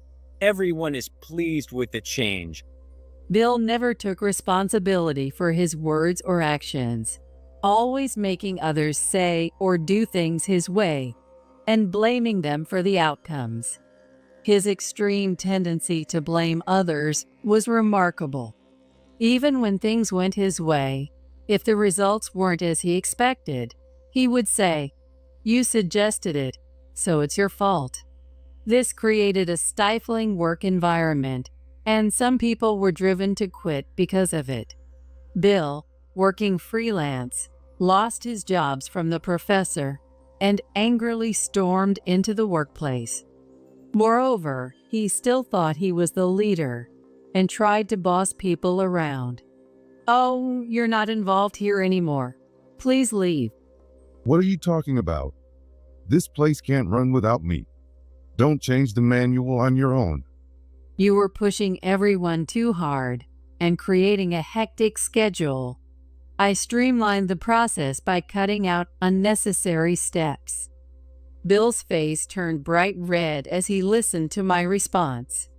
It must have infuriated him to be spoken to so firmly by someone he looked down on. What are you talking about? I wasn't pushing anyone too hard. I was in a respected position. He was determined not to admit any fault. Watching Bill, with his red face and heaving shoulders, was almost painful. Then one of Bill's subordinates stepped forward and played a recording. Do you really think your idea would work in the real world with that brain of yours? I knew that idea was terrible. The failure is all your fault for suggesting it. The room filled with Bill's harsh words and blame-shifting statements. It was 100 times worse than what I had heard. I thought I might be the next one to be driven to the edge, so I recorded it just in case. That's not true. You said those things, not me. Bill raised his voice in desperation, but the glares from those around him were piercing. This is pointless. There's no reasoning with him. What kind of attitude is that? I'm your boss. Former boss, right? Please leave. If you persist, I'll call security. I promptly picked up the phone connected to security, and Bill stomped out of the building. By the way, after losing his income, Bill and Jessica had a falling out. Jessica, realizing things weren't going as planned, returned to her parents' house to give birth. Bill had no one to rely on, and Jessica was looked down upon, so she couldn't stay with him. However, even if she returned with her baby, Bill was still poor after paying alimony to me. Jessica persistently demanded child support from Bill, but he kept avoiding her. How do I know all this? Because Jessica told me the whole story and demanded money. Bill doesn't have any money, so can you pay instead? My angel is much more important than your daughter. I care about my own daughter. You're young. Why don't you work? People are so unkind to single mothers. How could you say that?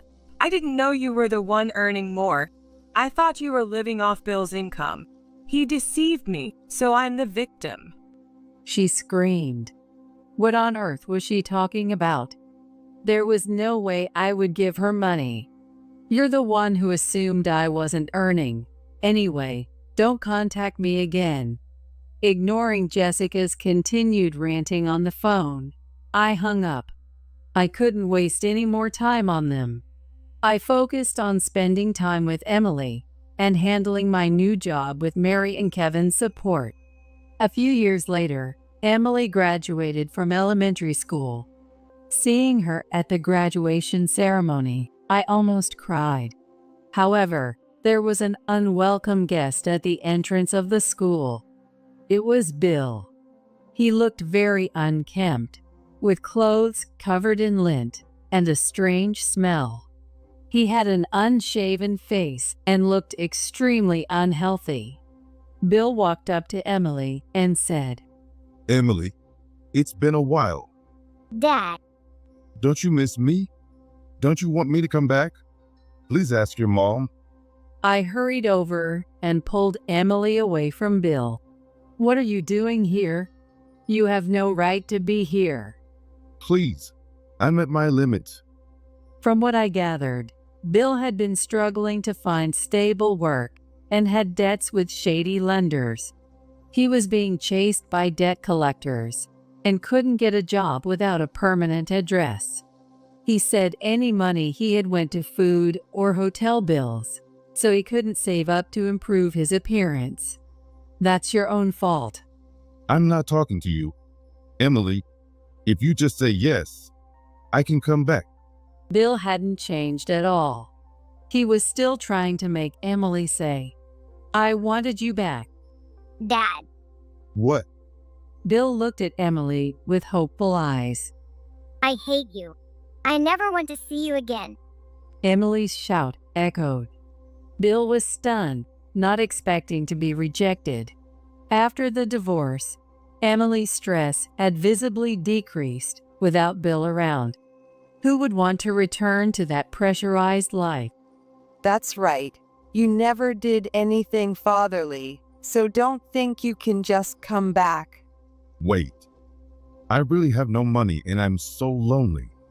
Bill watched us walk away with slumped shoulders. I felt a bit sorry for him, but he was the one who abandoned us first. When I first discovered his affair, I planned to get the alimony and be done with him. But after hearing Emily's story about the game, I couldn't forgive him for the pain he caused her. This was for the best. Seeing Emily happily playing new game with Mary and Kevin, I vowed to protect this family. Open it up already. It's heavy. Annie drops the garbage bag with a thud at the entrance, crouching to catch her breath. If it's that hard, you didn't have to bring it here, I say, and Annie glares at me. Throwing out garbage costs money. If I can dispose of it at my mother-in-law's, Cindy, it saves money. If you want me to take it back, hand it over. Here. She thrusts her hand out and wiggles her fingers. I tried desperately to lift the garbage bag, but my weak body makes it difficult. Only a pitiful groan escapes my lips. Annie just stands there, smirking at me. Looks like it's impossible for you, even if you spend all night. Well, I'm leaving. Staying any longer is a waste of time. With that, Annie leaves me behind and walks away. I was at a loss, unable to move the garbage bag from the entrance. If it stays there, it'll block the way, and I won't be able to get outside. I desperately tried to move the garbage bag, putting all my strength into my arms. Finally, the bag slid a bit. Seeing a glimmer of hope, I pulled the bag even harder, but it was so heavy that the friction with the floor caused it to tear. In the unexpected turn of events, I hit my arm hard against the shoe cabinet. Ouch! I can't take this anymore. Holding my arm, I looked at the garbage bag and saw its contents scattered across the entrance. I realized that I should have just divided the contents into smaller bags instead of dragging it. As I began to pick up the garbage, I noticed something odd. No way is this. Seeing what was inside the bag, I understood Annie's true intention. Tears began to flow naturally from my eyes. My name is Cindy. Now, I'm sitting at a desk in a dimly lit room, making handmade jewelry. The only sounds in the room are those of the jewelry making and the ticking of the clock. I could faintly hear the happy voices of children playing outside. That's enough for today. Though I was still in the middle of working, my vision was getting blurry, and my fingers were no longer moving as they should. If I pushed myself too hard, I might make a mistake and have to start over again. So, even if I felt I could do a bit more, it was wise to stop. When I put down my tools, I noticed for the first time that the room had gotten dark. Oh, it's already this late. Even as I murmured, there was no family in this house to respond. Feeling a bit lonely, I maneuvered my wheelchair to turn on the light switch. As the room lit up, I saw the pile of black garbage bags in the corner, but I didn't want to look at them. What should I make for dinner today?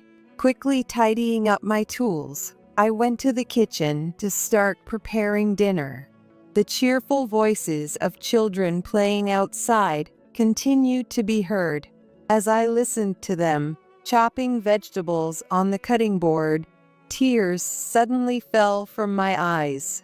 Why do I have to live such a miserable life? As I thought that, I couldn't stop the tears from flowing, and they dripped onto the cabbage on the cutting board. The reason I'm in this condition is because of a car accident over 20 years ago. Since then, I've been in and out of hospitals and living in a wheelchair. Because of this, I couldn't properly take care of my son, Joe. My husband, although he tried, was busy with work, so he ended up neglecting Joe as well. I still can't forget the sight of young Joe looking lonely in the middle of the dark room when my husband and I came home late at night. I truly feel sorry for Joe, and the emotional scars Joe bore severely disrupted our lives afterward. He ended up becoming a delinquent. He wouldn't listen to either of us, constantly getting into fights with his classmates and being called to school. Even so, I tried to stay positive, thinking that someday I could reconcile with Joe. So, to supplement my husband's income, I also did side jobs making accessories. However, Joe didn't reform. Instead, he demanded money and became violent with me. My husband collapsed, likely due to the stress from work and home life.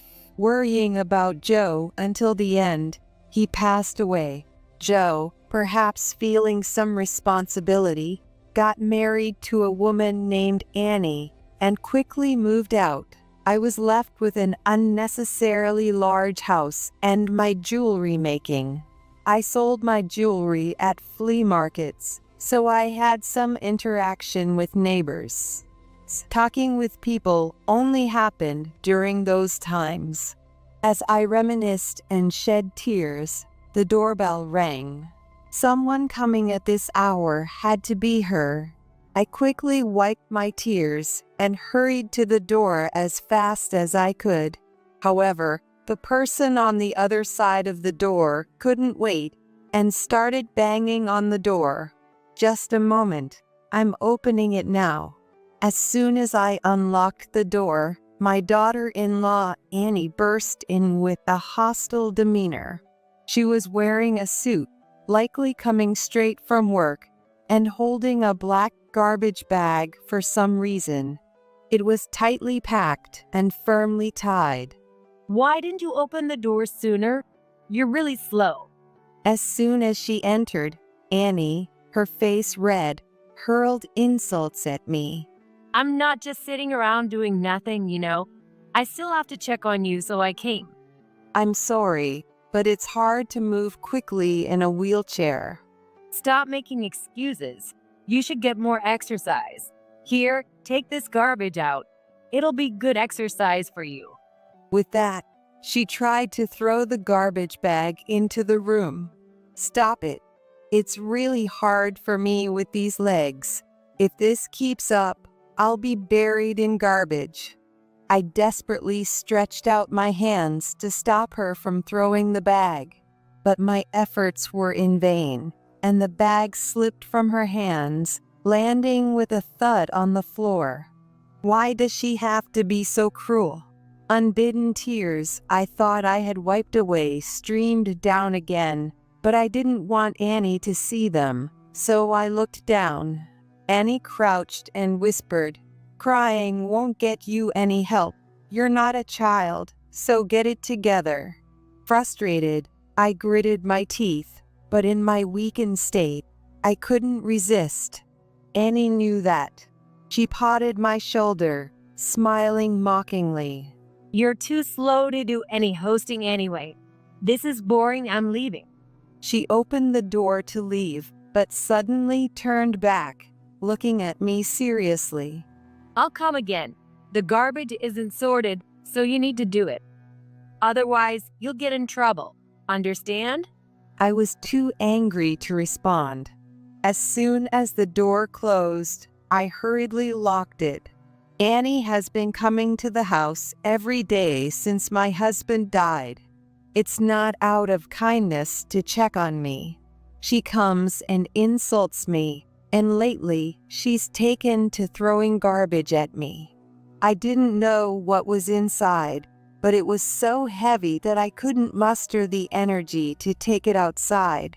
I picked up the garbage thrown on the floor and piled it in the corner of the room. I felt like I didn't care about anything anymore. If I had to spend my remaining years in loneliness, I might as well let the garbage bury me and leave this world. After I'm gone, the neighbors would be shocked to see this mess. Then, the truth about Annie's actions would come to light. That was my only form of resistance, and in a way, I was looking forward to it. Why did he marry a woman like her? Even so, I couldn't contain my frustration, so I decided to call Joe. I hoped he could warn Annie. Fortunately, Joe answered the phone right away. What's up? Are you feeling sick? No, it's not that. Annie has been doing terrible things to me again. I told him everything that had happened so far, but Joe didn't listen to the end. Before I could finish, he interrupted harshly. You're just complaining about Annie, right? You should have said that from the start, instead of rambling on. Why are you saying such awful things? I'm suffering too, you know. Your suffering doesn't matter to me. Annie takes good care of me. You must have done something to upset her. I didn't do anything. Don't make assumptions. I knew I sounded tearful, but I couldn't help it. I had no one else to rely on, and I wanted Joe to be on my side. But because of our past, Joe didn't see me as his mother anymore. He probably thought it was too late for me to come crying to him. Still, it was unfair that he wouldn't listen to me despite the truth of Annie's actions. I'm busy. You must have nothing to do, which is why you're picking on Annie. Before you complain to me, reflect on your behavior. That's terrible. Just terrible. What's so terrible? You never cared about me, so this is what you deserve. Joe laughed loudly, and his laughter pierced my ears like sharp nails. After laughing for a while, he hung up. By then, the room was already enveloped in the darkness of night. I need to turn on the light and make dinner. But Joe's words and Annie's treatment left me feeling so down that I didn't want to do anything. If I had to endure this, it would have been better if I had. Just as I thought that, a sharp pain shot through my chest, and my throat felt tight. I need to stop thinking such foolish thoughts. I maneuvered my wheelchair to turn on the light, then plated the cabbage I had chopped earlier and microwaved some frozen fried chicken to place next to it. Even with a disabled body and harsh words thrown at me, I had to live on. A few days passed. As usual, Annie came at her set time, threw insults, and tossed garbage bags into my room. I had been quietly piling the garbage in the corner of the room, but it seemed that the time had come. Some of it had collapsed and was starting to take over the room. I had stubbornly refused to throw out the garbage until now, but now that the room was starting to fill up, disgust won out. Besides, it seemed the neighbors had noticed Annie's behavior. When I was outside, a neighbor approached me and gently patted my back. I know you're always being treated terribly. I didn't want to meddle, but if you need anything, just let me know. Thank you. I might take you up on that if something comes up. That brief conversation with the neighbor made me happier than anything else. I had thought I had no one on my side. With a bit of newfound confidence, I decided to tell Annie to take the garbage back. Around 6 p.m., Annie arrived. As usual, she was in a suit, but the garbage bag she carried was larger than usual. She seemed to have had trouble bringing it. Her face was red, and she was breathing heavily. Open up already. It's heavy. Annie dropped the garbage bag with a thud at the entrance, crouching to catch her breath. If it's that hard, you didn't have to bring it here, I said, and Annie glared at me. You don't get it. Throwing out garbage costs money. If I can dispose of it at your place, it saves money. My house isn't a dump. Take it back. I tried to lift the garbage bag from the floor, but it was too heavy to move. What's inside? I can't budge it at all. I tried to pull it, but my weak body couldn't manage. If you want me to take it back so badly, give it to me. Here. Annie thrust her hand out and wiggled her fingers. I desperately tried to lift the garbage bag, but my weak body couldn't manage. Only a pitiful groan escaped my lips. Annie just stood there, smirking at me. Looks like it's impossible for you, even if you spend all night. Well, I'm leaving. Staying any longer is a waste of time. With that, Annie left me behind and walked away. I was at a loss, unable to move the garbage bag from the entrance. If it stayed there, it would block the way, and I wouldn't be able to get outside. If there was a fire, I wouldn't be able to escape. I desperately tried to move the garbage bag, putting all my strength into my arms. Finally, the bag slid a bit. Seeing a glimmer of hope, I pulled the bag even harder, but it was so heavy that the friction with the floor caused it to tear. In the unexpected turn of events, I hit my arm hard against the shoe cabinet. Ouch! I can't take this anymore. Holding my arm, I looked at the garbage bag and saw its contents scattered across the entrance.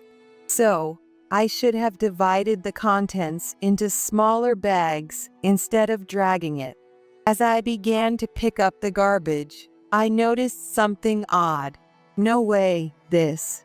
When I picked it up, it was a package of microwavable macaroni and cheese, and it was unopened.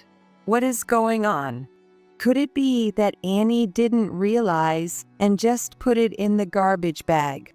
I eagerly tore open the garbage bag to check its contents. Inside, there were not only mac and cheese, but also other ready-to-eat meals, all unopened.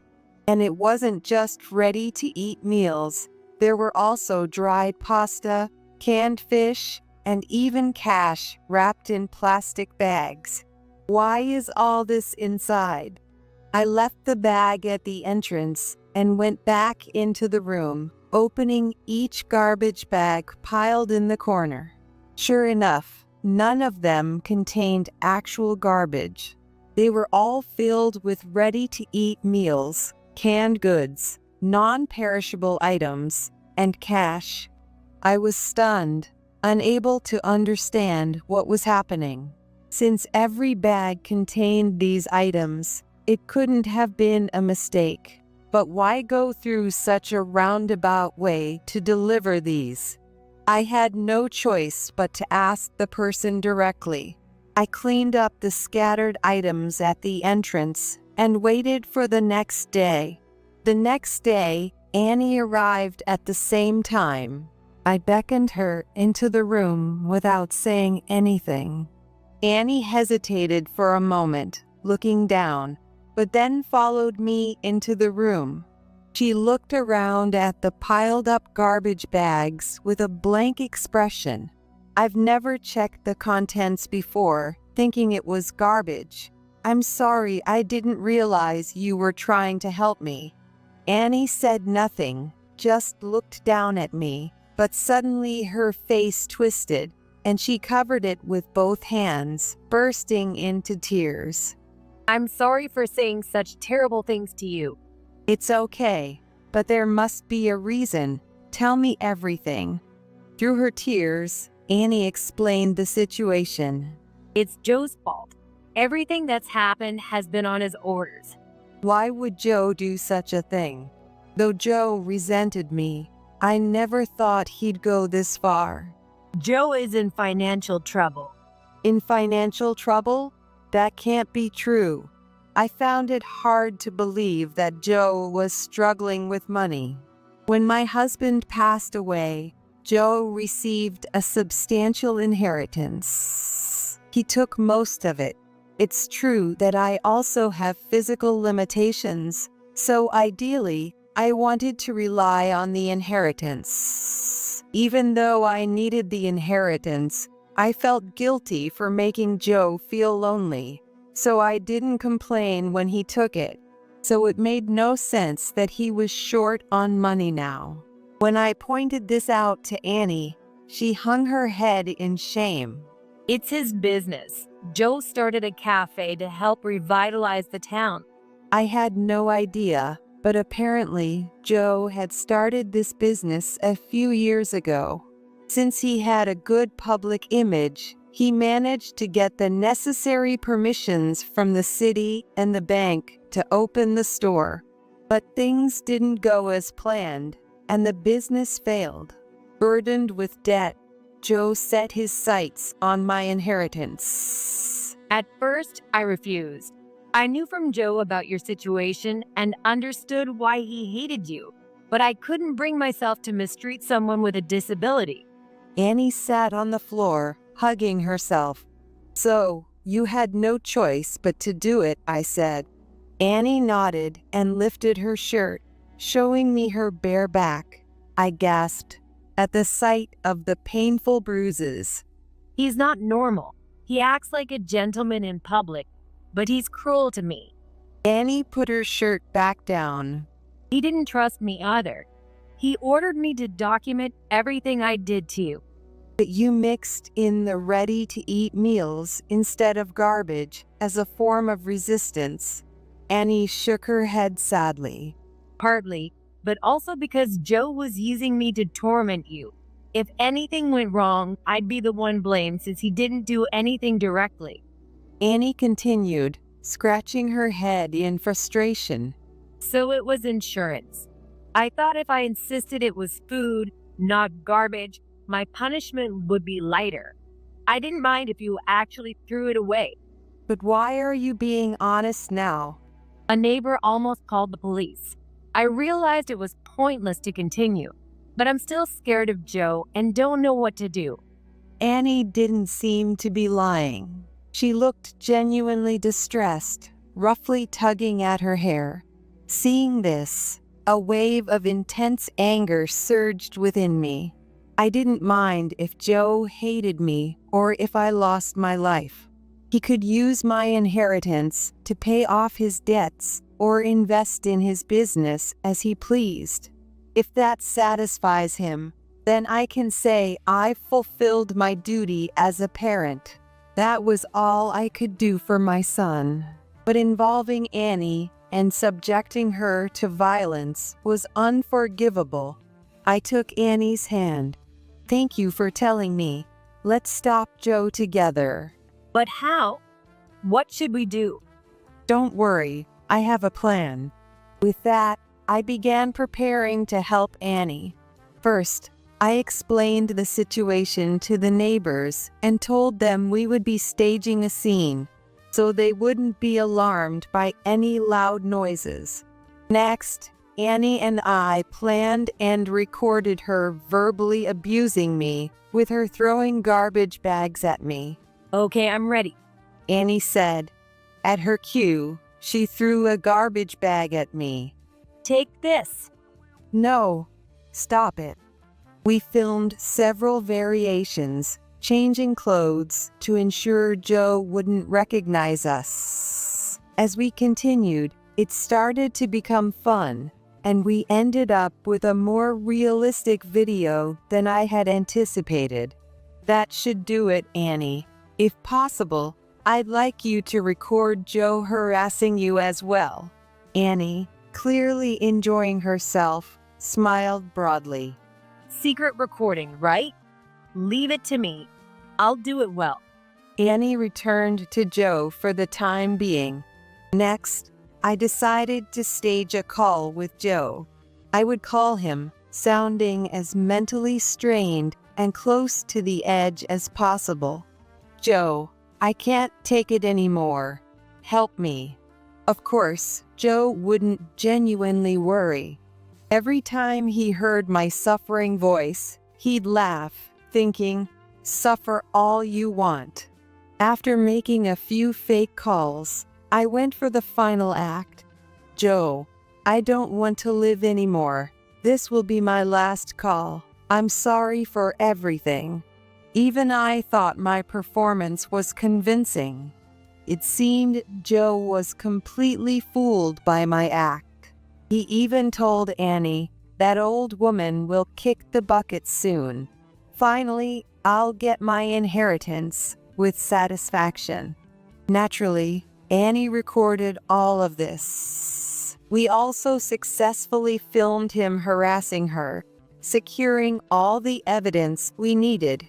With that evidence and minimal belongings, Annie fled to my house.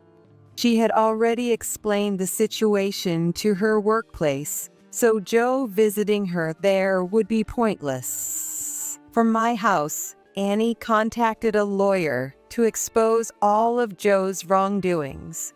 A few days after suing Joe, I received a call from him. As soon as I answered, he rapidly asked, "Hey, do you know where Annie went?"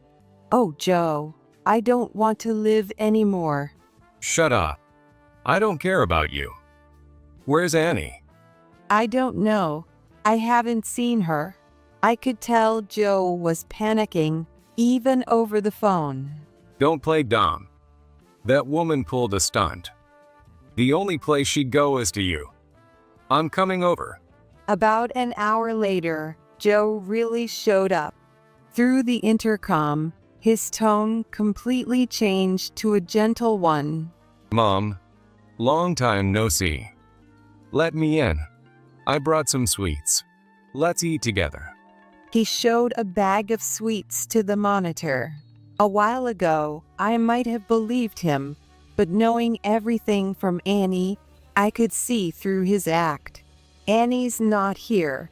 I'm sorry, but please leave." She's not? Then why won't you open the door? If she's not there, it's fine, right? Joe maintained his gentlemanly tone.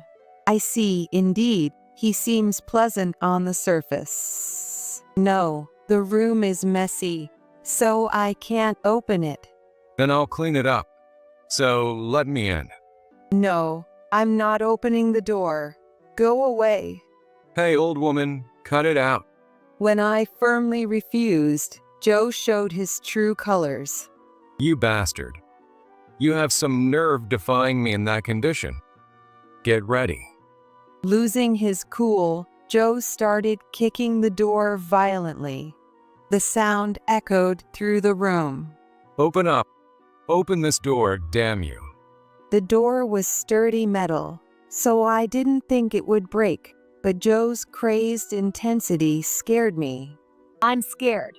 What if he breaks the door? Annie, who had her hand on my shoulder, was trembling slightly.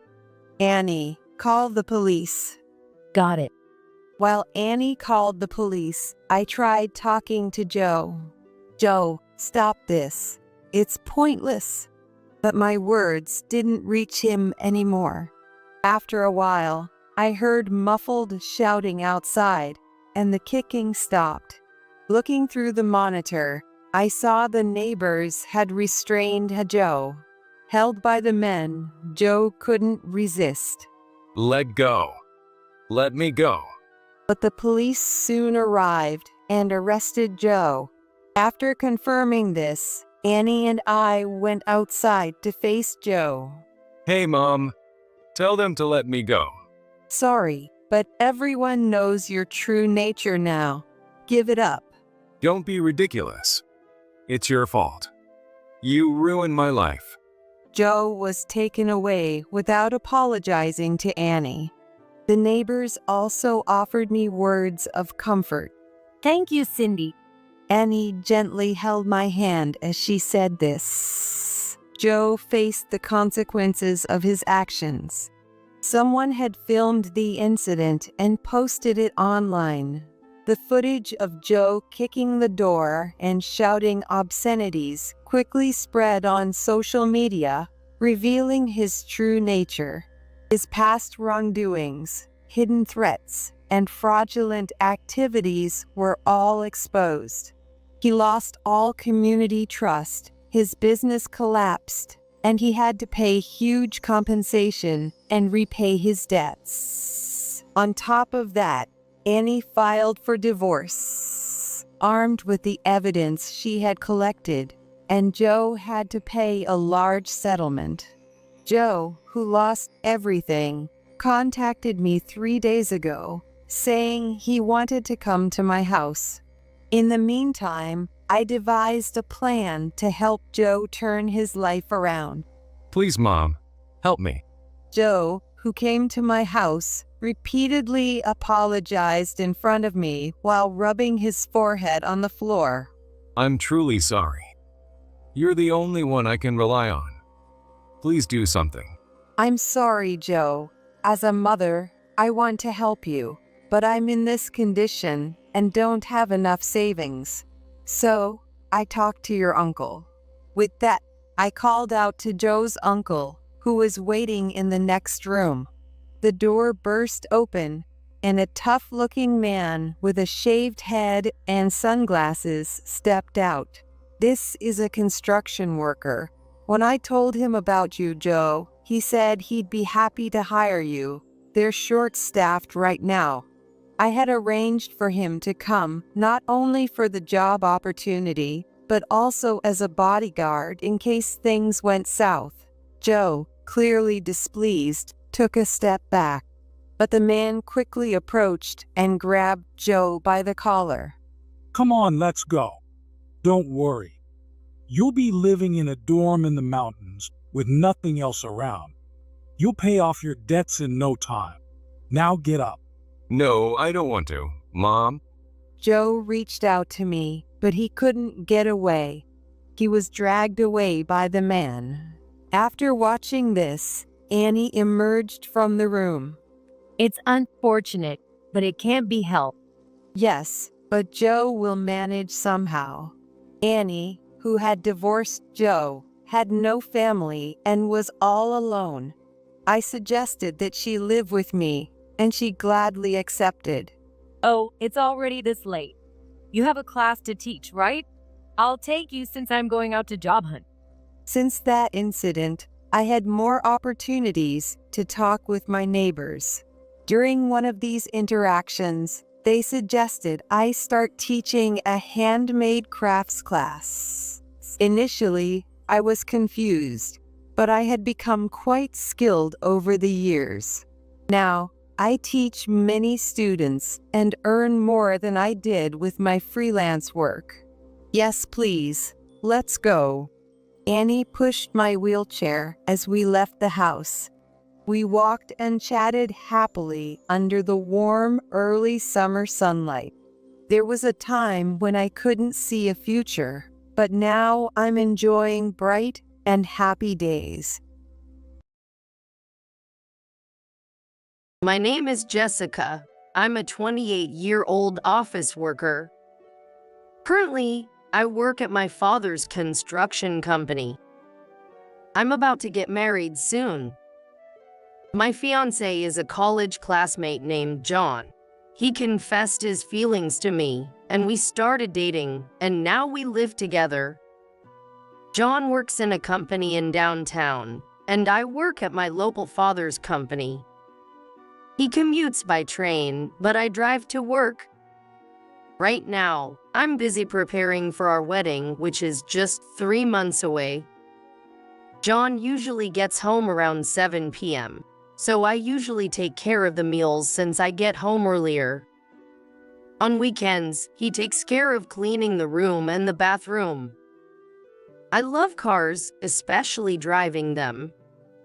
Because of my father's company, I also have a crane operator's license. I'm 5 feet 1 inch tall and have a youthful face, so when I operate a crane at the construction site in my work clothes, I often surprise people. Well, seeing their reactions is part of the fun. One day, I was about to go shopping by car. I was going with my best friend, Olivia. We've been friends since elementary school and even went to college together. She's a friend I can talk to about anything. That day, we were heading to a newly opened outlet mall. It's in the next state, so it's a bit of a drive, but we decided to make a trip out of it. I headed to the convenience store, our meeting place, and met up with Olivia. Sorry to keep you waiting. Did you wait long? No, I just bought some coffee. Want some, Jessica? Olivia's coffee looked so tempting that I decided to take her up on her offer. Thanks, then please get me one too. I'll set up the GPS. No problem. As I asked, Olivia happily went into the coffee shop. I tried to set the destination on the car's navigation system, but accidentally pressed the history button. Really, this panel is so unresponsive. It happened when I was trying to switch the screen. But what's this history? There were a lot of motel names in the history that popped up. What is this? Of course, I had never searched for them. This car is mine, but John uses it sometimes too. It must have been John who used it. Oh well. I didn't dwell on it and continued setting up. I set the destination for the day and headed to the outlet mall with Olivia. Soon, we were on the freeway. The weather was nice, and it was a pleasant drive. Near one of the interchanges, Olivia suddenly said, Look, it seems like there are a lot of motels around here. The motels in the navigation history were supposed to be around here too? I only glanced briefly since I was driving, but indeed, there were many motels around. Really, there are a lot. Olivia and I laughed together, but the fact that there were so many motels in the history did bother me a bit. After finishing our shopping, I dropped Olivia off at her home and we said our goodbyes. Once I was alone and arrived home, I operated the car navigation system again to check the history. Sure enough, there were many motels listed near that interchange. John is supposed to use business hotels for business trips, so I felt a bit suspicious. I decided to keep an eye on John's activities and wondered why he had searched for so many motels. I decided to install a dash cam in the car. Before installing it, I discussed it with John. That sounds good, right? Many cars have them these days, and it's good for safety. John agreed. But if you're installing it, you should pay for it, Jessica. It's your car after all. It's in my name, but you use it too. I persuaded John, and eventually, he agreed to contribute some money. The next day, after work, I drove straight to the dealership and had the dash cam installed. It has cameras facing both front and back, and one that records the interior of the car. The recording time is 5 hours, after which it overwrites the older files. I also installed a GPS logger. This device records the movements of the car using GPS. Later, after John used the car, I checked the recordings from the dash cam and the data from the GPS logger.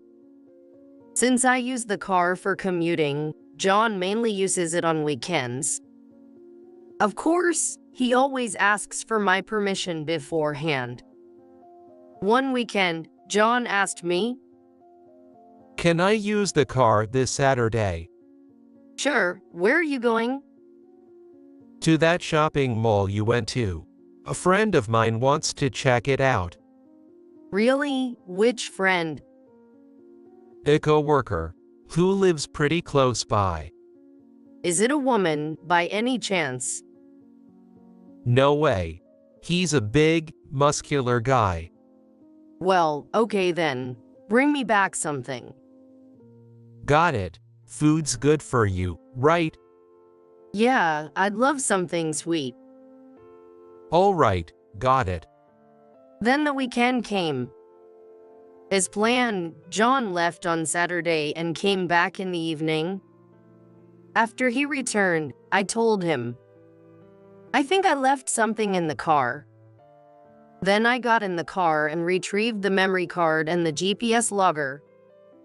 After John went to sleep, I checked the date on the GPS logger and the memory card.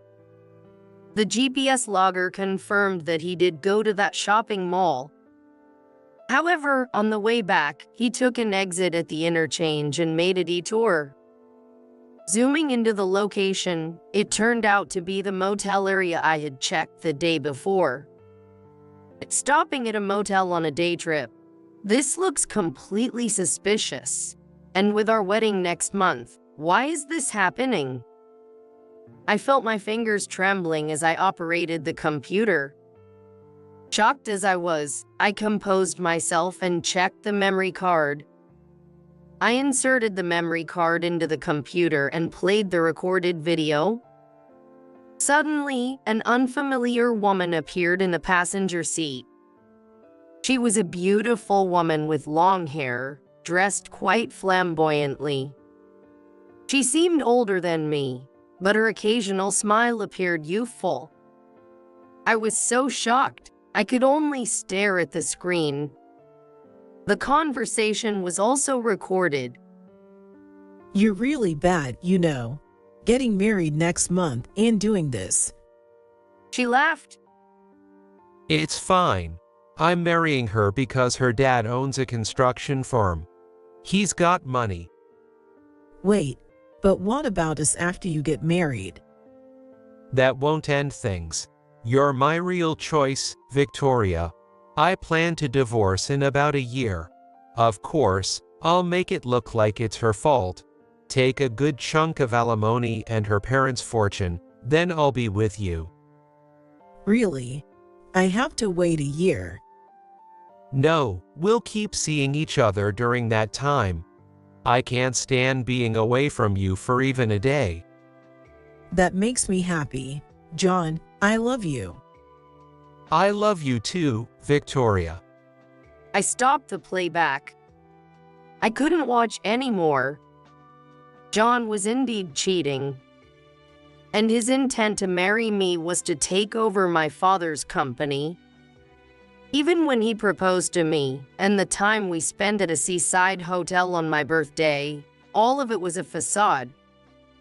Why? Tears blurred the computer screen. From the next day, I decided to go back to my parents' house for a while. I have wedding preparations to make, so I'm going back home for a bit. Okay. John answered without much thought. Perhaps he would be happier without me around.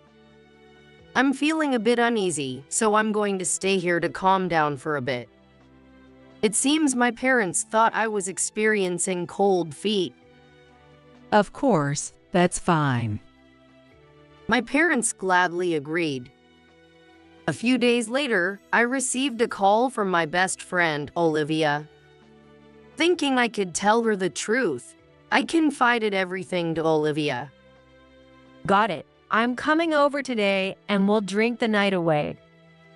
Olivia has a cute face, but she's kind of old school in some ways.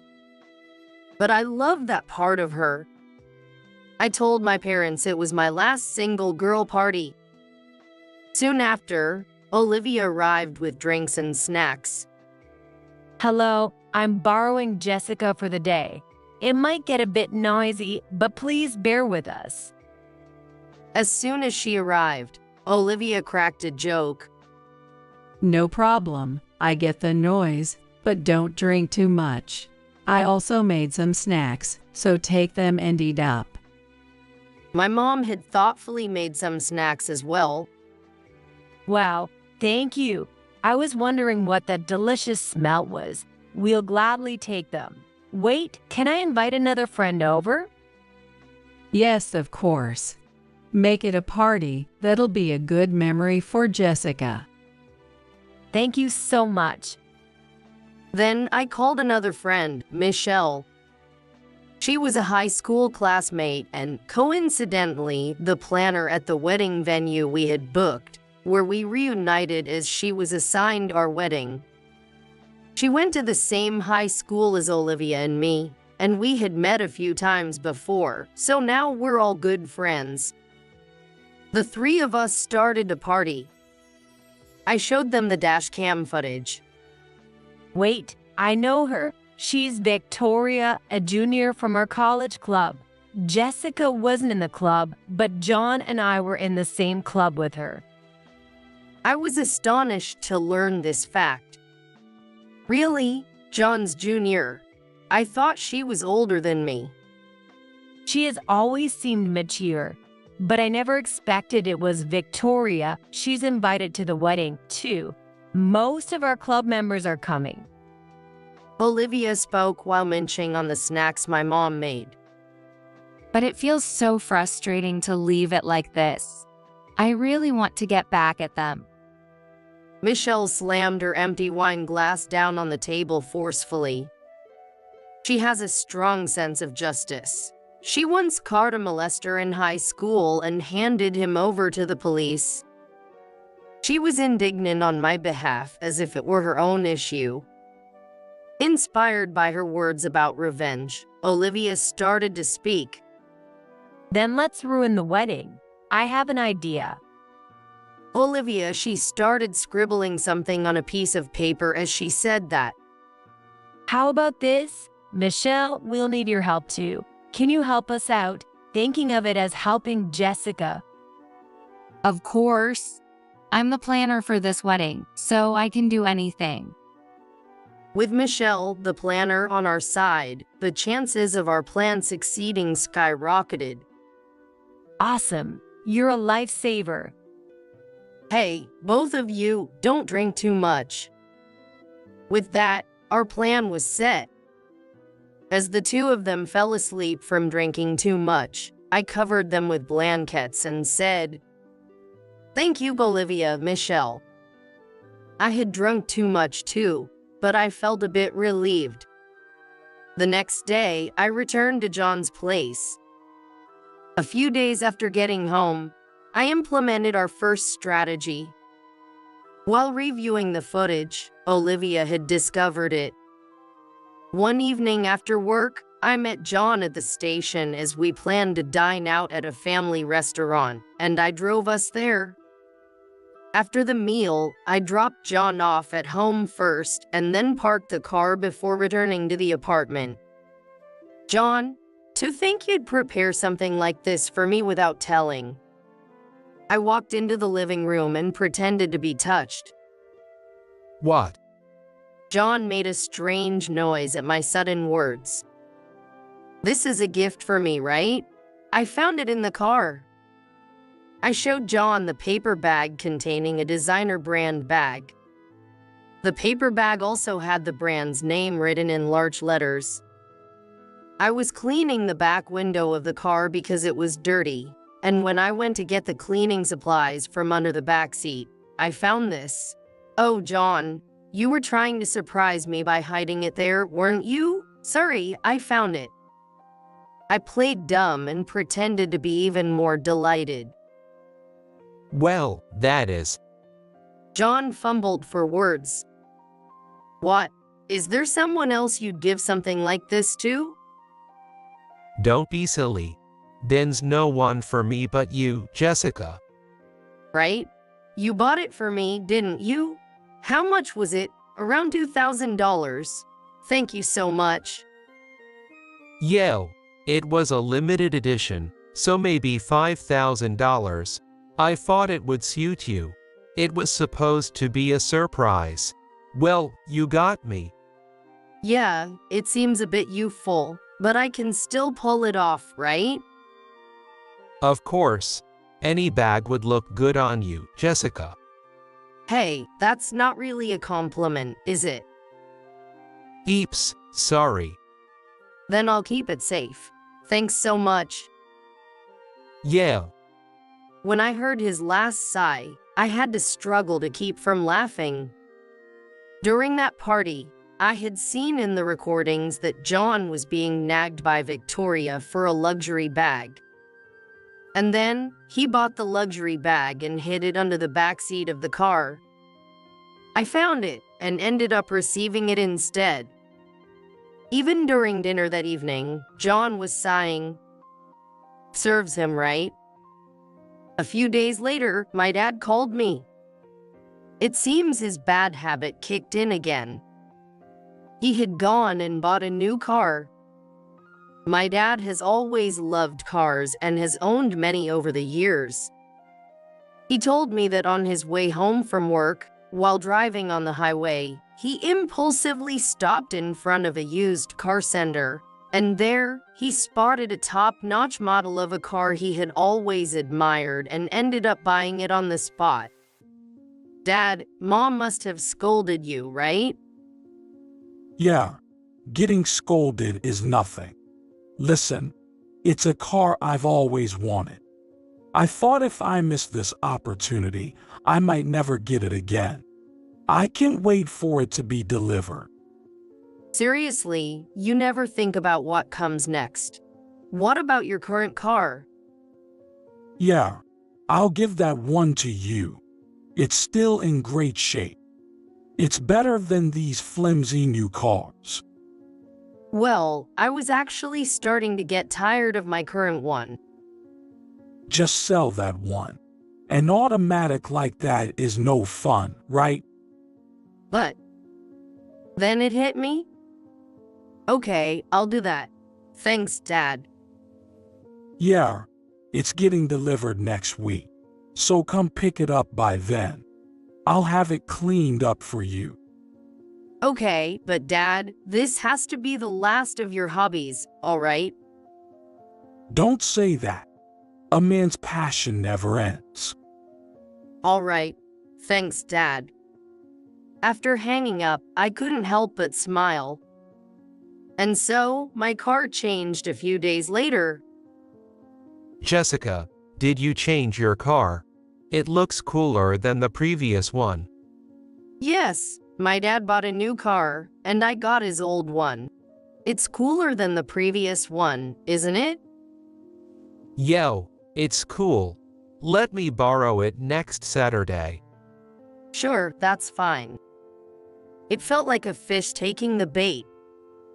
Then on Saturday, John took the car keys and left, but soon came back.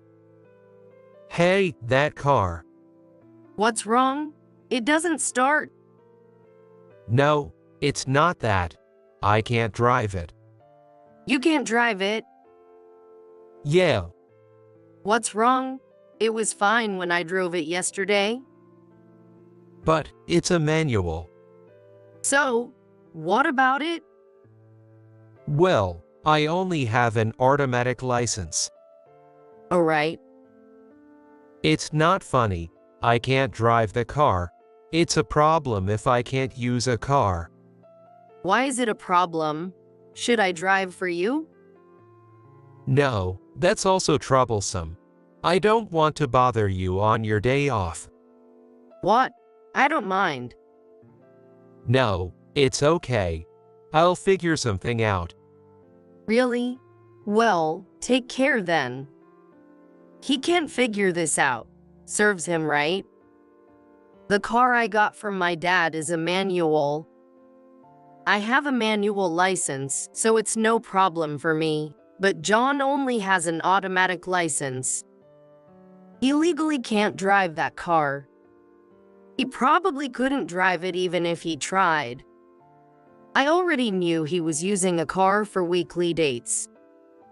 That's why I switched cars. It's in my name, so I can do whatever I want with it. Serves him right. With just 1 week left until the wedding, I received a call and was summoned to a specified location. Hello, I'm Jessica. Hi, Jessica. I apologize for calling you out. No problem. So, what's the situation? Well, please take a seat first. I'll explain everything now. I was led into a conference room and took a seat. Firstly, regarding your request. Yes, this was a private investigator's office. I had hired them to conduct a background check on John. Regarding John, we can definitively say he's been unfaithful. We have secured photos and videos. Would you like to see them? Yes, please. The detective then took out a laptop, inserted a USB drive, and started playing the videos. There they were, walking arm in arm, frolicking, and entering a motel. The video's date and time showed it was from the afternoon of the Saturday before last. And the photos showed them kissing and embracing each other. Thank you. This is enough. I then took the documents and left the office. Honestly, I knew about the infidelity, but it was hard to be confronted with the stark reality like this. I contacted Olivia and Michelle, and we decided to meet at a bar. We secured a private room, and I showed them the documents I had received during the day. Then our analysis meeting began. Oh my God, this is pretty damning. This one's incredible too. Olivia and Michelle remarked in unison. I've completely lost all sympathy at this point. Now we're going to crush him completely. I took a big gulp of my beer. Hey, Jessica, can I borrow this? What for, Michelle? I was already planning to make a slideshow for the bride and groom, so I'll just add these to it. It's easy. All right, all that's left is the main event. Then, Olivia raised her beer mug and we toasted. Let's do our best, everyone. I felt tears welling up with gratitude for everyone's efforts, but I held them back. Finally, the day arrived. The wedding day was hectic from the morning.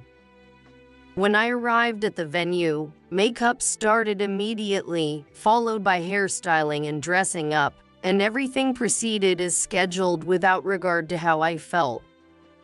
When I saw myself in the wedding dress in the mirror, the image I had dreamed of, I started to cry, thinking I shouldn't be feeling this way. Come on, the bride shouldn't be crying now. My mom wiped away my tears. Sorry, Mom. These aren't the tears you think they are. Then the ceremony ended, and the reception began. Before the entrance, Michelle was there, giving me a reassuring smile. John was in a great mood from the start, all smiles. I could only muster an awkward laugh. The reception proceeded without incident, following the schedule. Then came the moment for the bride to read a letter of farewell and thanks to her family. The room dimmed, and the spotlight was only on me and my parents. I was handed the microphone. However, I did not read the letter. I turned to face the audience and began to speak quietly. Thank you all for gathering here today. Normally, this would be the moment I say farewell and thanks to my parents and join my beloved in marriage. But the room fell silent at the unexpected turn in my speech. From the corner of the stage, Michelle gave me the okay sign. The real bride is not me. As I declared this, the room burst into murmurs. The real bride is Victoria, John's junior from college. He said she was the one he truly loved. I have proof. As my words ended, the spotlight shone on one person in the venue. The spotlight illuminated Victoria. Lively music started playing, and a slideshow began. Images of two people holding hands, kissing, and entering a motel were displayed in sequence. Then the music stopped, and a video of their conversation was played loudly. The venue erupted into chaos. What's the meaning of this? John, explain yourself. Amid the shouting, I handed the microphone to a pale-faced John, greeted his parents, and stepped down from the stage. Then, Olivia and Michelle rushed over and practically dragged me out of the venue. Behind us, the commotion had become incontrollable. Still in my dress, Michelle led me to an unused dressing room. Olivia brought my belongings and clothes, and I quickly changed and left the wedding venue. Then, Olivia drove me home, and I was finally able to relax. We did it. Yes, we certainly did. Despite causing a huge scene, I felt surprisingly exhilarated. After the wedding debacle, I packed my bags and returned to my parents' home. Although my parents were quite angry when they got back, they weren't too harsh since John was to blame. My father took care of the aftermath. Thankfully, everyone understood the situation regarding the broken engagement, and things resolved smoothly. John was the one who really had a hard time. After his affair was exposed and the wedding was ruined, his parents had to pay for all the expenses. Moreover, since his boss was at the wedding, it also came out at work that he had been using company email to contact Victoria during work hours, leading to his demotion. He didn't lose his job, but he couldn't bear the work environment after causing such a scandal and soon quit. Victoria, unable to be with John after the commotion, eventually broke up with him. I called off the engagement and demanded compensation for the damages and other costs from John. Since John had spent most of his savings on the wedding preparations, his parents covered the payments. With no particular skills, John struggled to find a full-time job again. He is now working part-time to repay his debts. I also demanded compensation from Victoria, John's affair partner. Since she had a history of bad behavior and had been disowned by her parents, she had to pay the compensation herself. Of course, she had no savings, so she apparently borrowed money from some shady lenders. Now, she's working in the nightlife industry to make the payments. While the emotional damage I suffered seems incomparable, it felt like they got their just desserts. Thanks to my father's kindness, I was put on leave from work, and with some free time, I decided to travel. In such times, people often head north rather than south for some reason. Michelle, feeling responsible for her role in the upheaval, had resigned from her job at the wedding venue. Feeling a bit guilty, I invited her to join me on the trip. Thanks to the compensation from John, I could cover the expenses. During the trip, we befriended two men and exchanged contacts, agreeing to meet again back home. They were colleagues from the same company and visited this tourist spot annually. Back home, I shared this with Olivia. Why didn't you invite me? Olivia was a little upset. So next time, we planned a 3-on-3 group date, adding another person to the mix. Despite everything that happened, I was regaining my spirits. Well, life is full of ups and downs. Such things happen.